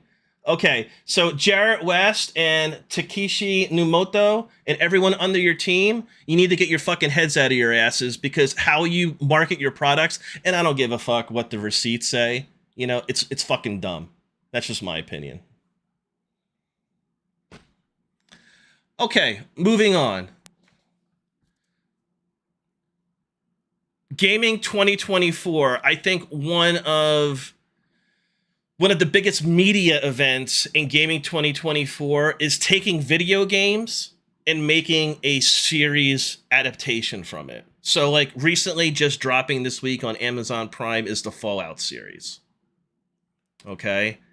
We've also had The Last of Us, right? The Last of Us has a TV adaptation, okay? And they're coming out with the second season, all right? And you've had the Halo, right? On Paramount, okay? You've had the Halo series, right? So those are just three that just, you know, off the top of my head, with obviously this week Fallout dropping. We'll start with VP. Whether you've watched any of them extensively, right? Like, obviously you've heard about them. You know the games, right? Like, are you on board with games getting TV adaptations? And with the three that we just named specifically, if you've watched them, do they do the games justice? Has it grabbed your attention? And what do you think the future is? Do you think there'll be more, you know, movie or TV adaptations from popular gaming titles? I go back and forth between wanting TV adaptations or movie adaptations or not. Like, we have in our generation and our history, well, certainly from my time on, you know, this planet circling the sun, we've had some really, really horrific TV or game adaptations into like movies. Resident Evil being one of them, for example. You know, it's just fucking awful adaptation. Then you have more of like it's so bad it's good with like Mortal Kombat, for example. This is going way back. And then we're starting to get some really, really good ones coming out. So like Warcraft was a really good adaptation of World of Warcraft. We had Dungeons and Dragons with Chris Pratt. You like the WoW movie? I thought that fucking sucked, dude. But anyway, I thought it was okay. But again, this is probably because I went in blind. I didn't play World of Warcraft. I didn't get into that whole, you know, WoW scene or anything like that. And I had never seen anything like World of Warcraft before. I don't watch it. I don't play it. I'm not in that community.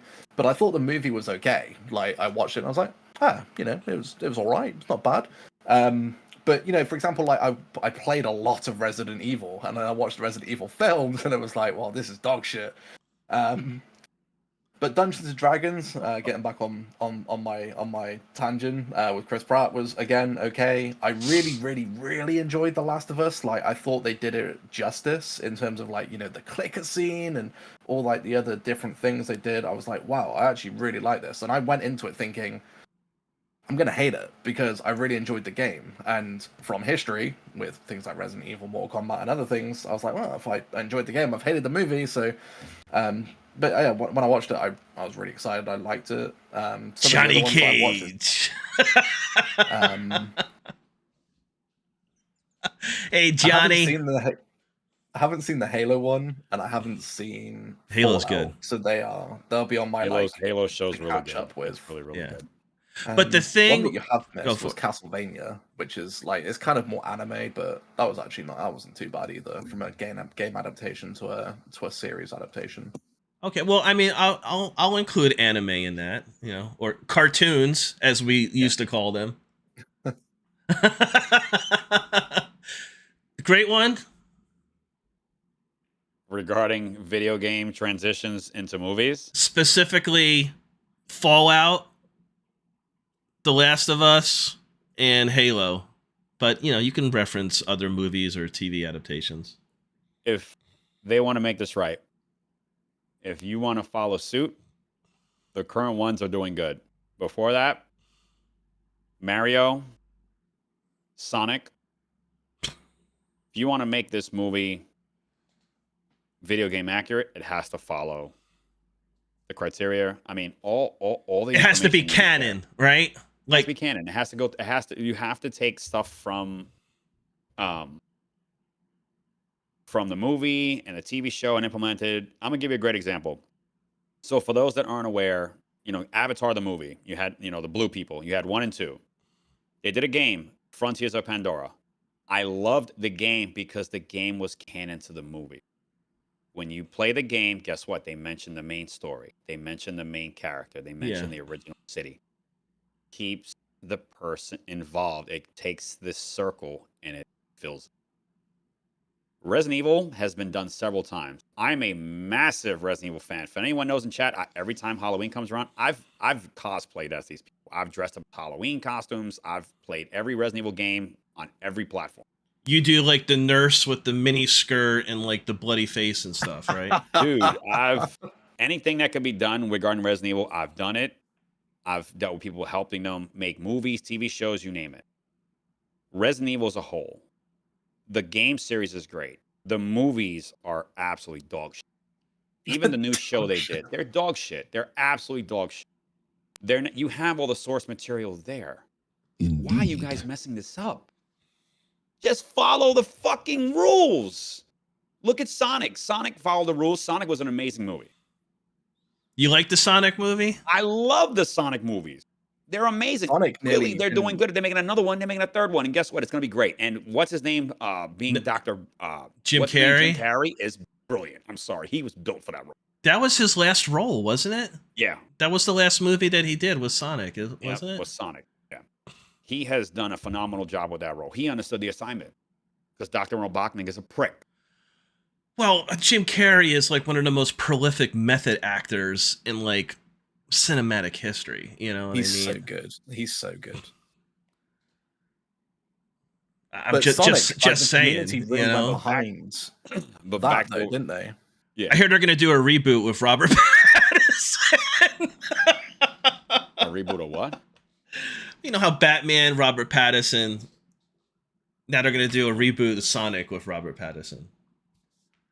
It's a bad joke, dude. I thought I could loop it in, but fuck it. Move on. Okay.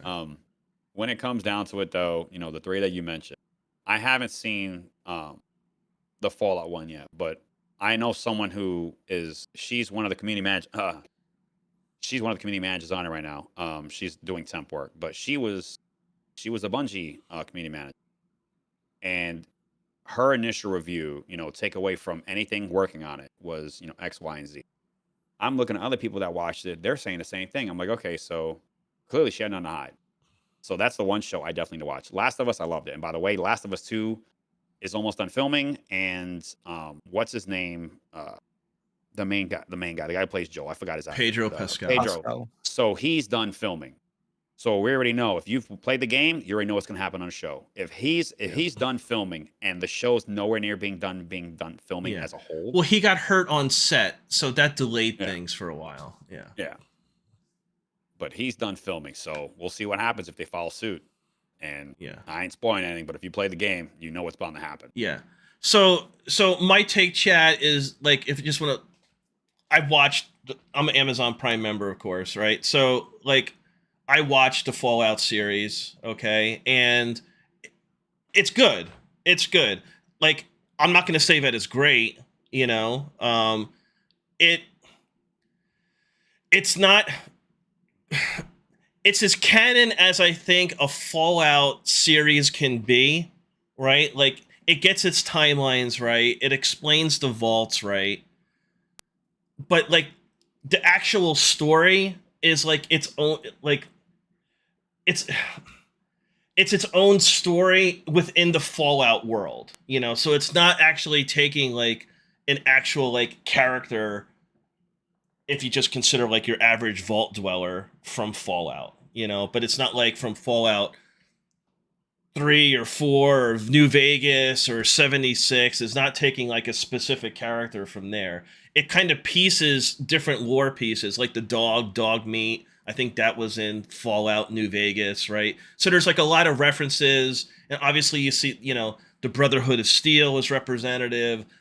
The ghoul class is representative. Obviously the vault dwellers. They go into timeline of when the bombs dropped. You know, fast forward 200 years, that's when this takes place. So I think, like, it maintains the timelines from the video game very well, right? Yeah. But it's its own story within that world. Okay, if you're picking up what I'm putting down. The acting is solid. I think the acting, I don't know what her name is, but she's absolutely gorgeous. She does a phenomenal job, right? Like, just her facial expressions and even the tropey okie dokie, you know what I mean? It's entertaining in and of itself. The guy who plays the Brotherhood of Steel Squire, what have you, Maximus is his name in the show. I thought his acting was weak. They probably could have casted somebody better, or just, you know, gave him some extra protein at lunch. He could have been a little bit more energy to the role. What's his name that plays the ghoul? He's fucking awesome. I think that's the best character, hands down. Anyone in chat, what's the ghoul's name in? What's the name? What's the actor's name that plays the ghoul in Fallout? If anyone in chat could throw that up for me, so I'm not, like, losing sleep tonight over it, that'd be fantastic. But it was good. It was a good adaptation. Okay. The Last of Us, I think, was great because it rides the storyline so hard. Okay, like, you felt like you were playing the game again. Okay. And I think just, like, the how they filmed everything, like the thematically and, you know, cinematically, just, like, how they captured everything and the special effects that they use just made it so, like, gritty. Because, like, to be honest with you, The Last of Us is, I think, the only game, like, where, like, I cried, right? Okay. And I'm not going to go any further than that, but it's, like, it's one of the few it's probably the only game where I got, like, really emotional and, like, really immersed in the story. It's, like, it's not like some other games where, like, you know, Ellie reads a lore piece and you just, like, move on. No, I'm, like, hanging on every single word that she says and everything that was read and figuring out the puzzles and just, like, you know, everything that when happens to Joel, which inevitably happens to everyone around her, and then, you know, things happen down the road. You know, it's just, like, it's intense. So, like, having that knowledge going into it, right, and, like, feeling that sense of immersion through the video game, and then seeing it come across on screen, you know, I just think, you know, the producers and directors and just the actors and everything, and say what you will, I don't think what's her name that plays Ellie, like, did a bad job, right? Like, is she, like, the ideal cast? Does she look like Ellie from the movie? No, but does Pedro Pascal look like fucking Joel? No way. Joel's a white dude. You know what I mean? Like, you don't necessarily have to be, like, you know, your skin color match the person, as long as you convey the emotion and like the empathy and what and all that energy that comes out when you're playing the game. If the actors and the directors and the whole cast can like, if that all of that is conveyed on screen in the TV adaptation, then that's a W. And I think like The Last of Us is a W in that regard.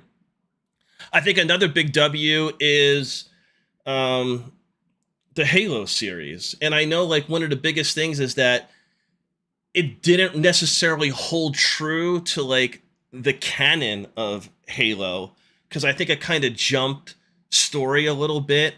But like the Halo universe is so diverse, and like Master Chief, like in the game, like you never see Master Chief's face in the game, do you? I've never played the Halo, so I can't say. That's going to talk about that regarding them showing. So that was the biggest thing, Great One, was like his face reveal. But the whole point of the Halo series was on Master Chief, the person, and it was kind of like a different spin on like they were open, like this isn't like, they basically said this isn't canon, you know what I mean? Like it takes part of the canon for like the story progression, but it focuses on like the humanity or the shift of humanity of Master Chief from when he became a Spartan to getting like embedded with Cortana, and then ultimately his responsibility to, manifest his destiny on the Halo with Homegirl, I forget her name. So those are kind of like my thoughts. Anything you guys want to bounce back at me from what I said? I haven't seen it, so I can't really comment. I'm sorry. Okay. Yeah, so I watched the entire Halo series so far, and I've watched all their movies, Halo Forward Until Dawn. I've watched Red vs. Blue, you name it. This show right now is a really good adaptation. The only discrepancy I had, like what Sloop just stated, was them showing his face. I was like I was scratching my head. I'm like, okay, I'm trying to see where they're going. Like, I didn't like coming out with, pitchforks and whatnot. I just want to see what direction is the director or whoever's in charge of this, where are they headed with that? And the show's been great. My one big takeaway was, no, they should have never shown his face. That's the whole premise of a Spartan. Spartan doesn't show there. And the fact that they did that, I'm like, movie magic happens, but for that one, it was better left with them just leave it alone. Don't touch it.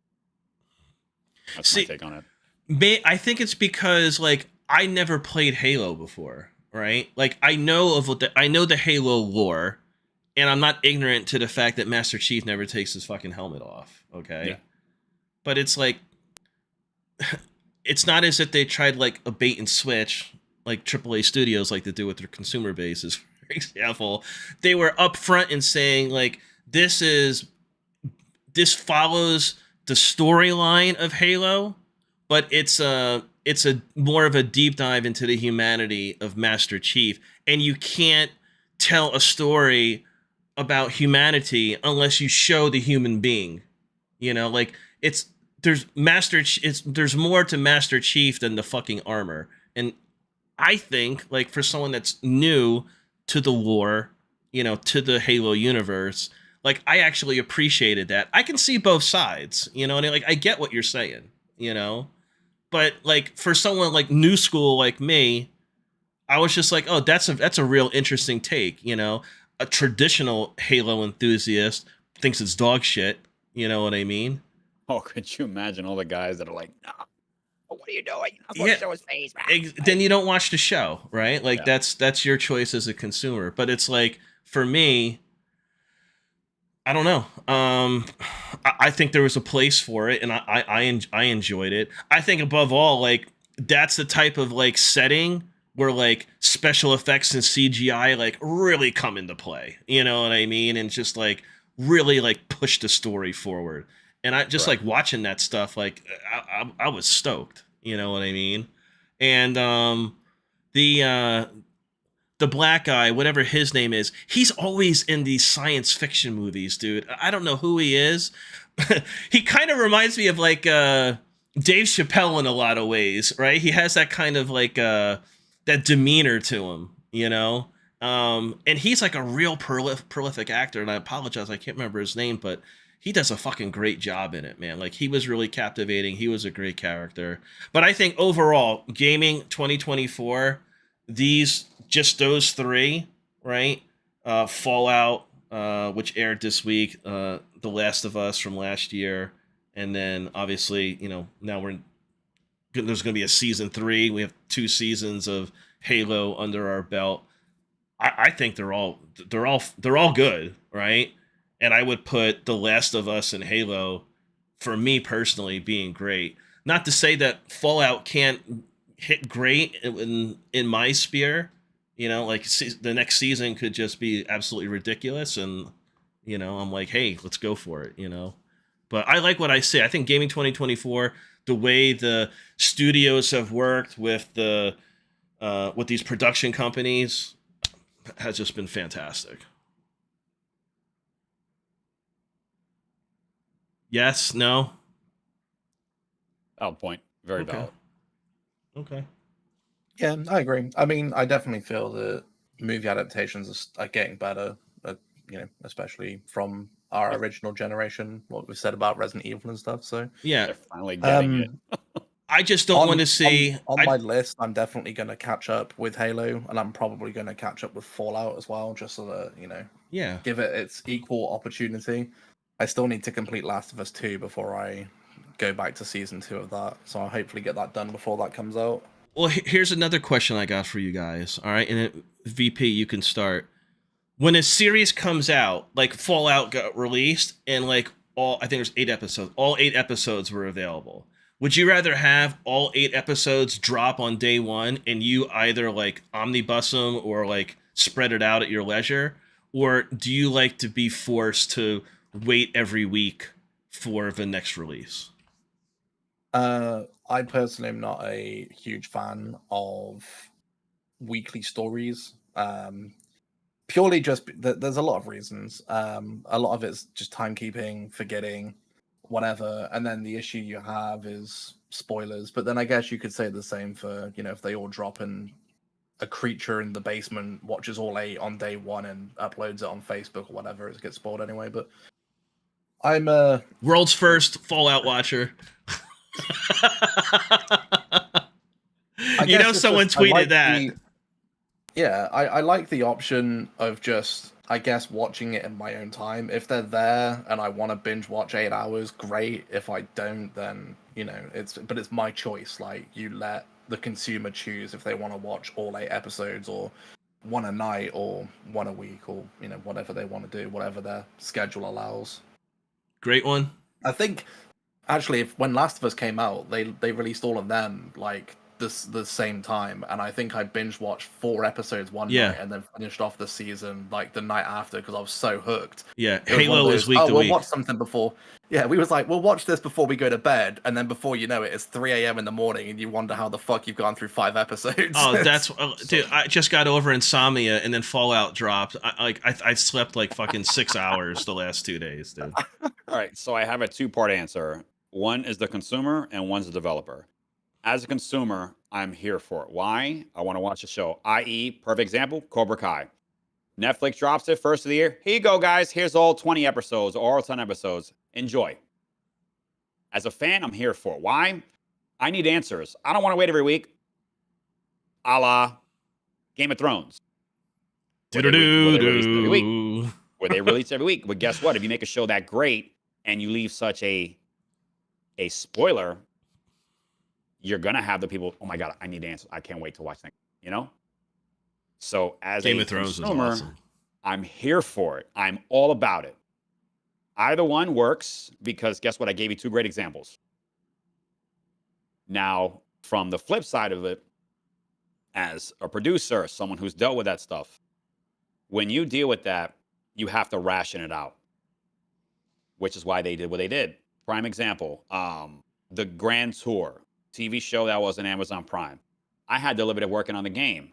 So guess what? Every time an episode came out, the game's current DLC or content that was released that week correlated with the show. Okay. Was it a brilliant design at the time? Yes. But because of the fact that, the host of the show and Amazon and everyone else couldn't get their shit together, it all came crashing down like a ton of bricks. So from a financial standpoint, if they're trying to make sure that the show lasts and see how it truly can develop, they're going to release it episodically. All right, this episode's great. We had this many concurrent viewers. This is the demographic. This is the age group, blah, blah, blah. There's so many analytics that go into that. So from a producer standpoint, yes, I understand why they do it.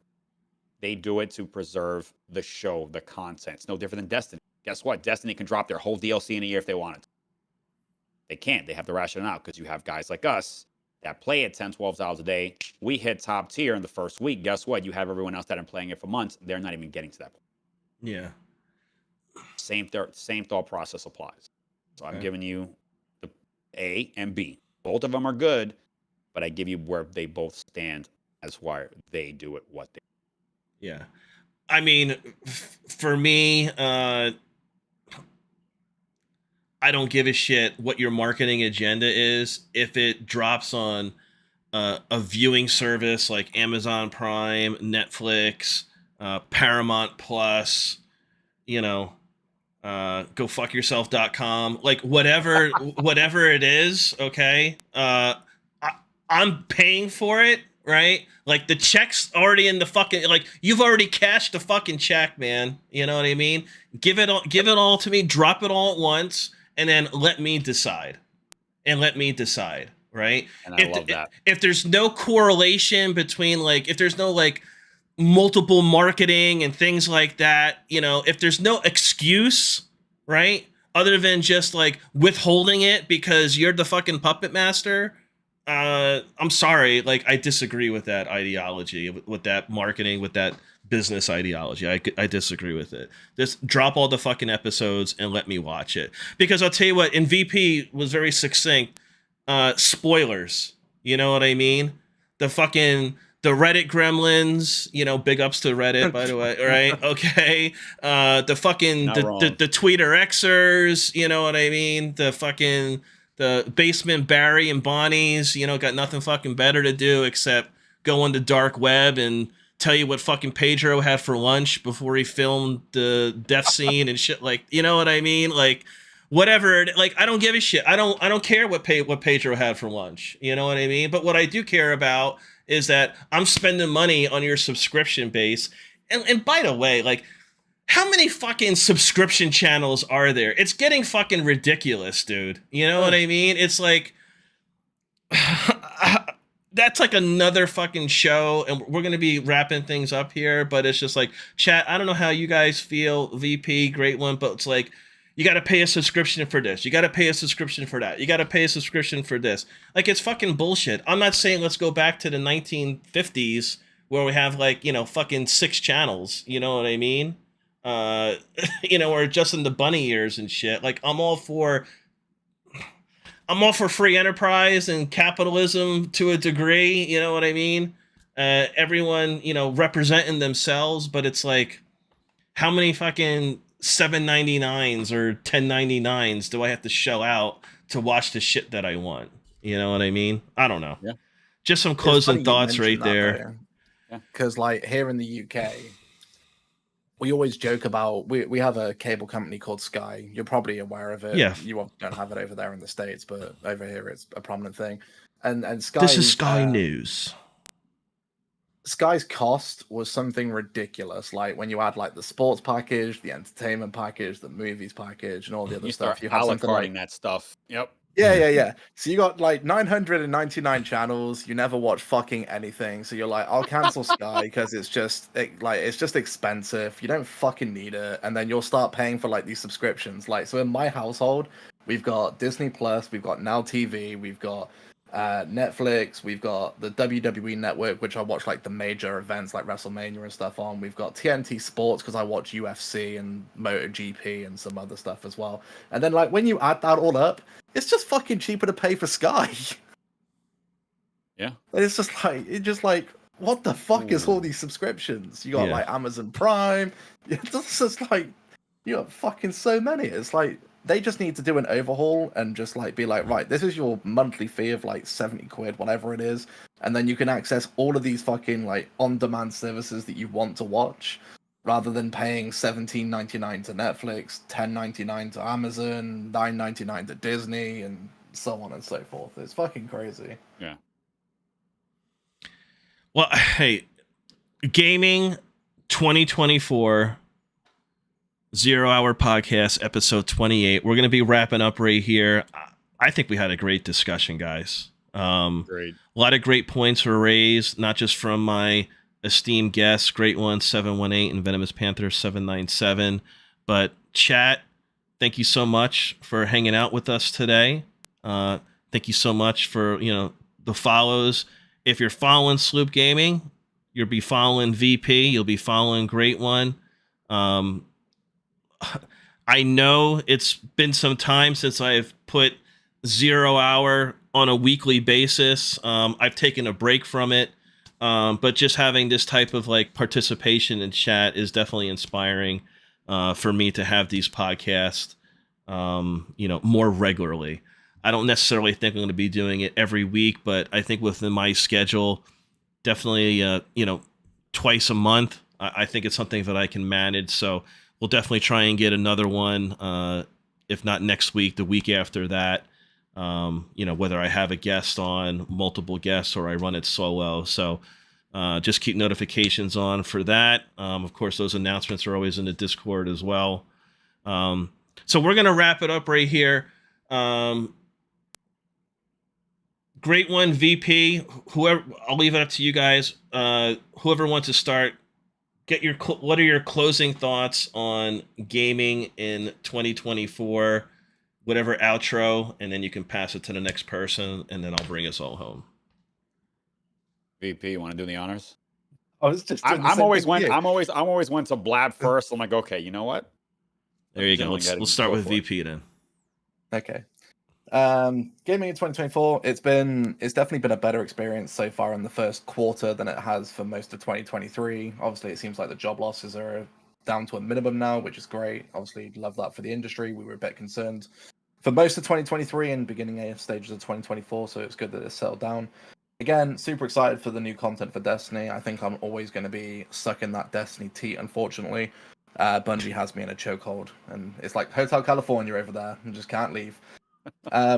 Really excited for some of the new stuff coming out though. Like I said, Elden Ring I'm really looking forward to, GTA 6 I'm really looking forward to, Monster Hunter I'm really looking forward to, a couple shows that I've now got to catch up on, a couple of games I need to complete. But overall, I definitely think 2024 is going to be not a golden year, but it's definitely going to be a good year for gamers and gamers everywhere. Quick message to my community that have shown love and support to Sloop. Thank you so much for all coming over. We will be taking a quick break after the podcast, and then we should be going live again and doing some Kingsfall carries if you want to join me back over there. And as always, good morning, good afternoon, good evening, good night, and happy time zones wherever you're watching from. I love all of you. Much peace, love, and respect. And I'll catch you in the next one. Do you want to wait? Because there's an ad going on right now, so nobody can... It's 30 seconds. That's why it's always good to subscribe, because you avoid those ads, everybody. Yeah, because RNG just said LOL ad during the outro. He said I gotta do it again, guys. Yeah. He said being trolled by Twitch. All right. It was just a quick one to say that I definitely think gaming in 2024, it's not going to be golden, but it's definitely been good. There's a lot of things I'm looking forward to, a lot of shows that I need to now catch up on. I'm going to take a quick break after the podcast for people that have come over from my community and my channel. I thank you so much for showing all the love that you have to both myself, Great One, and Sloop. Thank you for all the follows have come over. For us, we're going to take a good break after this, and then we're going to do some Kingsfall carries. So make sure you join back on when you see my go live notification. And as always, as I say on every video of mine that I end, good morning, good afternoon, good evening, good night. Happy time zones from wherever you're watching for. Much love, peace, and respect. Love you all, and I'll see you on my channel when we go live. Nice. All right, folks. This has been definitely an honor and a privilege talking with these fine gentlemen every week. I would love to do that, but obviously our lives are so crazy. As far as me, just gonna let you guys know, I am having a huge charity stream at the end of the month. It's on the 30th. It's from stackup.org.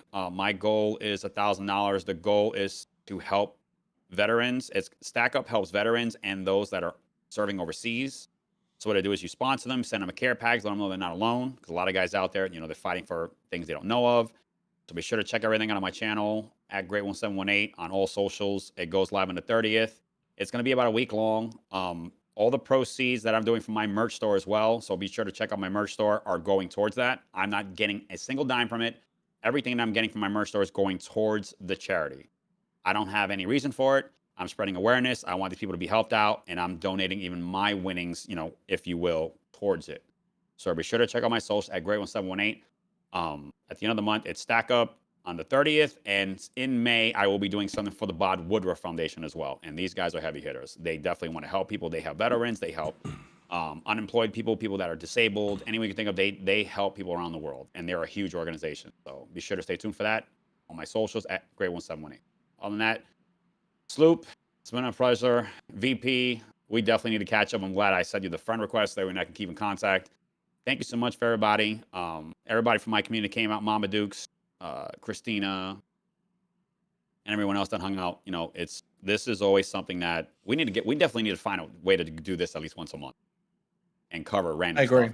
Because you have the three of us are all split. You have one that's aimed this way, one this way, and one this way. I think I'm towards the negative side because I've dealt with the positive and the negatives. VP's more or less the positive side. And I think Sloop is like, he's the middle person, like the mediator that kind of keeps us in check. So I love what we're doing here, and I think we should do it more. Cover more things regarding gaming, cover TV shows, something that we may be excited on. A rumor we may have heard. I would love for us to keep going with this, but you know what? Thank you so much. I'll see you guys next time, and be sure to follow my socials because I have some big stuff coming up charity-wise. Well said. It's been an absolute pleasure to catch up with you again, and I'm glad you sent a friend request. Just hit me up whenever. I'm always. I'll definitely shoot you a DM. Hey, brother, how's it going? And we'll do some gaming or we'll do some catching up. But yeah, absolutely. Sounds wonderful. Cool. Listen, so all the information, all the links, like I mentioned at the beginning of the podcast, for Great One and VP, all that's going to be in the description, not only of this live on the SloopGaming YouTube, but in the upload of 0 Hour Podcast, episode 28, Gaming in 2024. All that information is in the description. Okay, so FYI for future reference. Gaming 2024. So it's interesting. It's like, I'd love to do this on a monthly basis. So I'll make a commitment to be more proactive and get that done. Okay. So I definitely enjoy having both of you on. I think the podcast is definitely something that I need to honestly, I need to go back to doing it every week and maybe, have it two weeks of the month. I'm solo. I bring in a new guest, and then we conclude the month with the three of us. I think that would be a good format right there. Just something I just got a little puzzle it out. To be honest with you guys, I don't put. I kind of just come up with things on the fly. I didn't know what the premise of today's show was going to be. I know, I DM both of these guys, just kind of hey, this is kind of what's on the top of my mind. But the title and stuff, I didn't really have it figured out until 2 o'clock this afternoon, or maybe 2:30, right? I just kind of you know what I mean? So I need to be more professional when I do it. I'll just be straight up with you. I think this show would be even better if I just put a little bit more effort into it. But I kind of like this organic style of just discussing and speaking. I don't want it to be too overproduced and shit like that. But there's definitely things that I can work on, and the show is only as good. I said this in all my business endeavors in life, I'm only as good as the people around me, right? So the better Great One and VP are, the better I am, and the better chat is, the better we are, which is, why my motto is, let's level up together. We're not just here to play games, we're here to engage our respective communities, the overall gaming community, chat during the 0 Hour Podcast. I mean, that's what makes it hype. You know what I'm saying? And, we got some good momentum today, and, let's just stay positive and keep going forward with it. But just some closing thoughts on gaming in 2024. The golden age. I don't think we're in a golden age, but I think like 2023 into 2024, as far as like game releases, I think it's been really good, right? But we still have the specter of mass job layoffs that's just like it's still looming over everything, no matter how positive we can discuss and feel about all these titles coming out, because a lot of the human effort and sweat that was put in to what we're discussing, those people are no longer have jobs, or they moved on, or they're maybe not even in like the game industry anymore. I mean, who knows? And we're not just talking about a handful of studios and a couple hundred people. You know, we're talking dozens of studios in like almost 20,000 people and in 2 years. Almost Like, 24,000 people, man. You know what I mean? Just like in the games industry. And then if you look at tech overall, it's multiple tens of thousands, right? So, but on the positive side, from a player perspective, just time investment and having fun, solo playing, co-oping, existing friends, meeting no friends. There's a lot of engaging titles, from the Goliath AAA Bungies out there to the new school AA, if you will, like chat referenced, of Arrowhead Studios. And I think there's a lot of positive things VP mentioned with the new DLCs coming out. But the next step for gaming in 2024 is to deliver what Baldur's Gate 3 has delivered, what Helldivers 2 has delivered, is something new in their niche, something innovative, something progressive, something that like we don't normally play, that'll take the diehard Destiny fan, the diehard COD player, or the diehard CS Counter-Strike fan, and have them play something different. You know, what is the next Cuphead? You know, for example, you know, to me, that will usher in a new golden age when we see multiple studios dropping titles such as that. Those new experiences with developers that truly value a player's time and that are transparent when things are good, and especially when things are bad. So I can't thank you guys so much for joining me. Great one, VP. Thank you so much. And hey, my outro, I've been saying this to my Destiny fam and everyone else for years. I really appreciate you guys coming out. Be safe, stay vigilant, and as always, may the light protect us all. Peace out, everybody.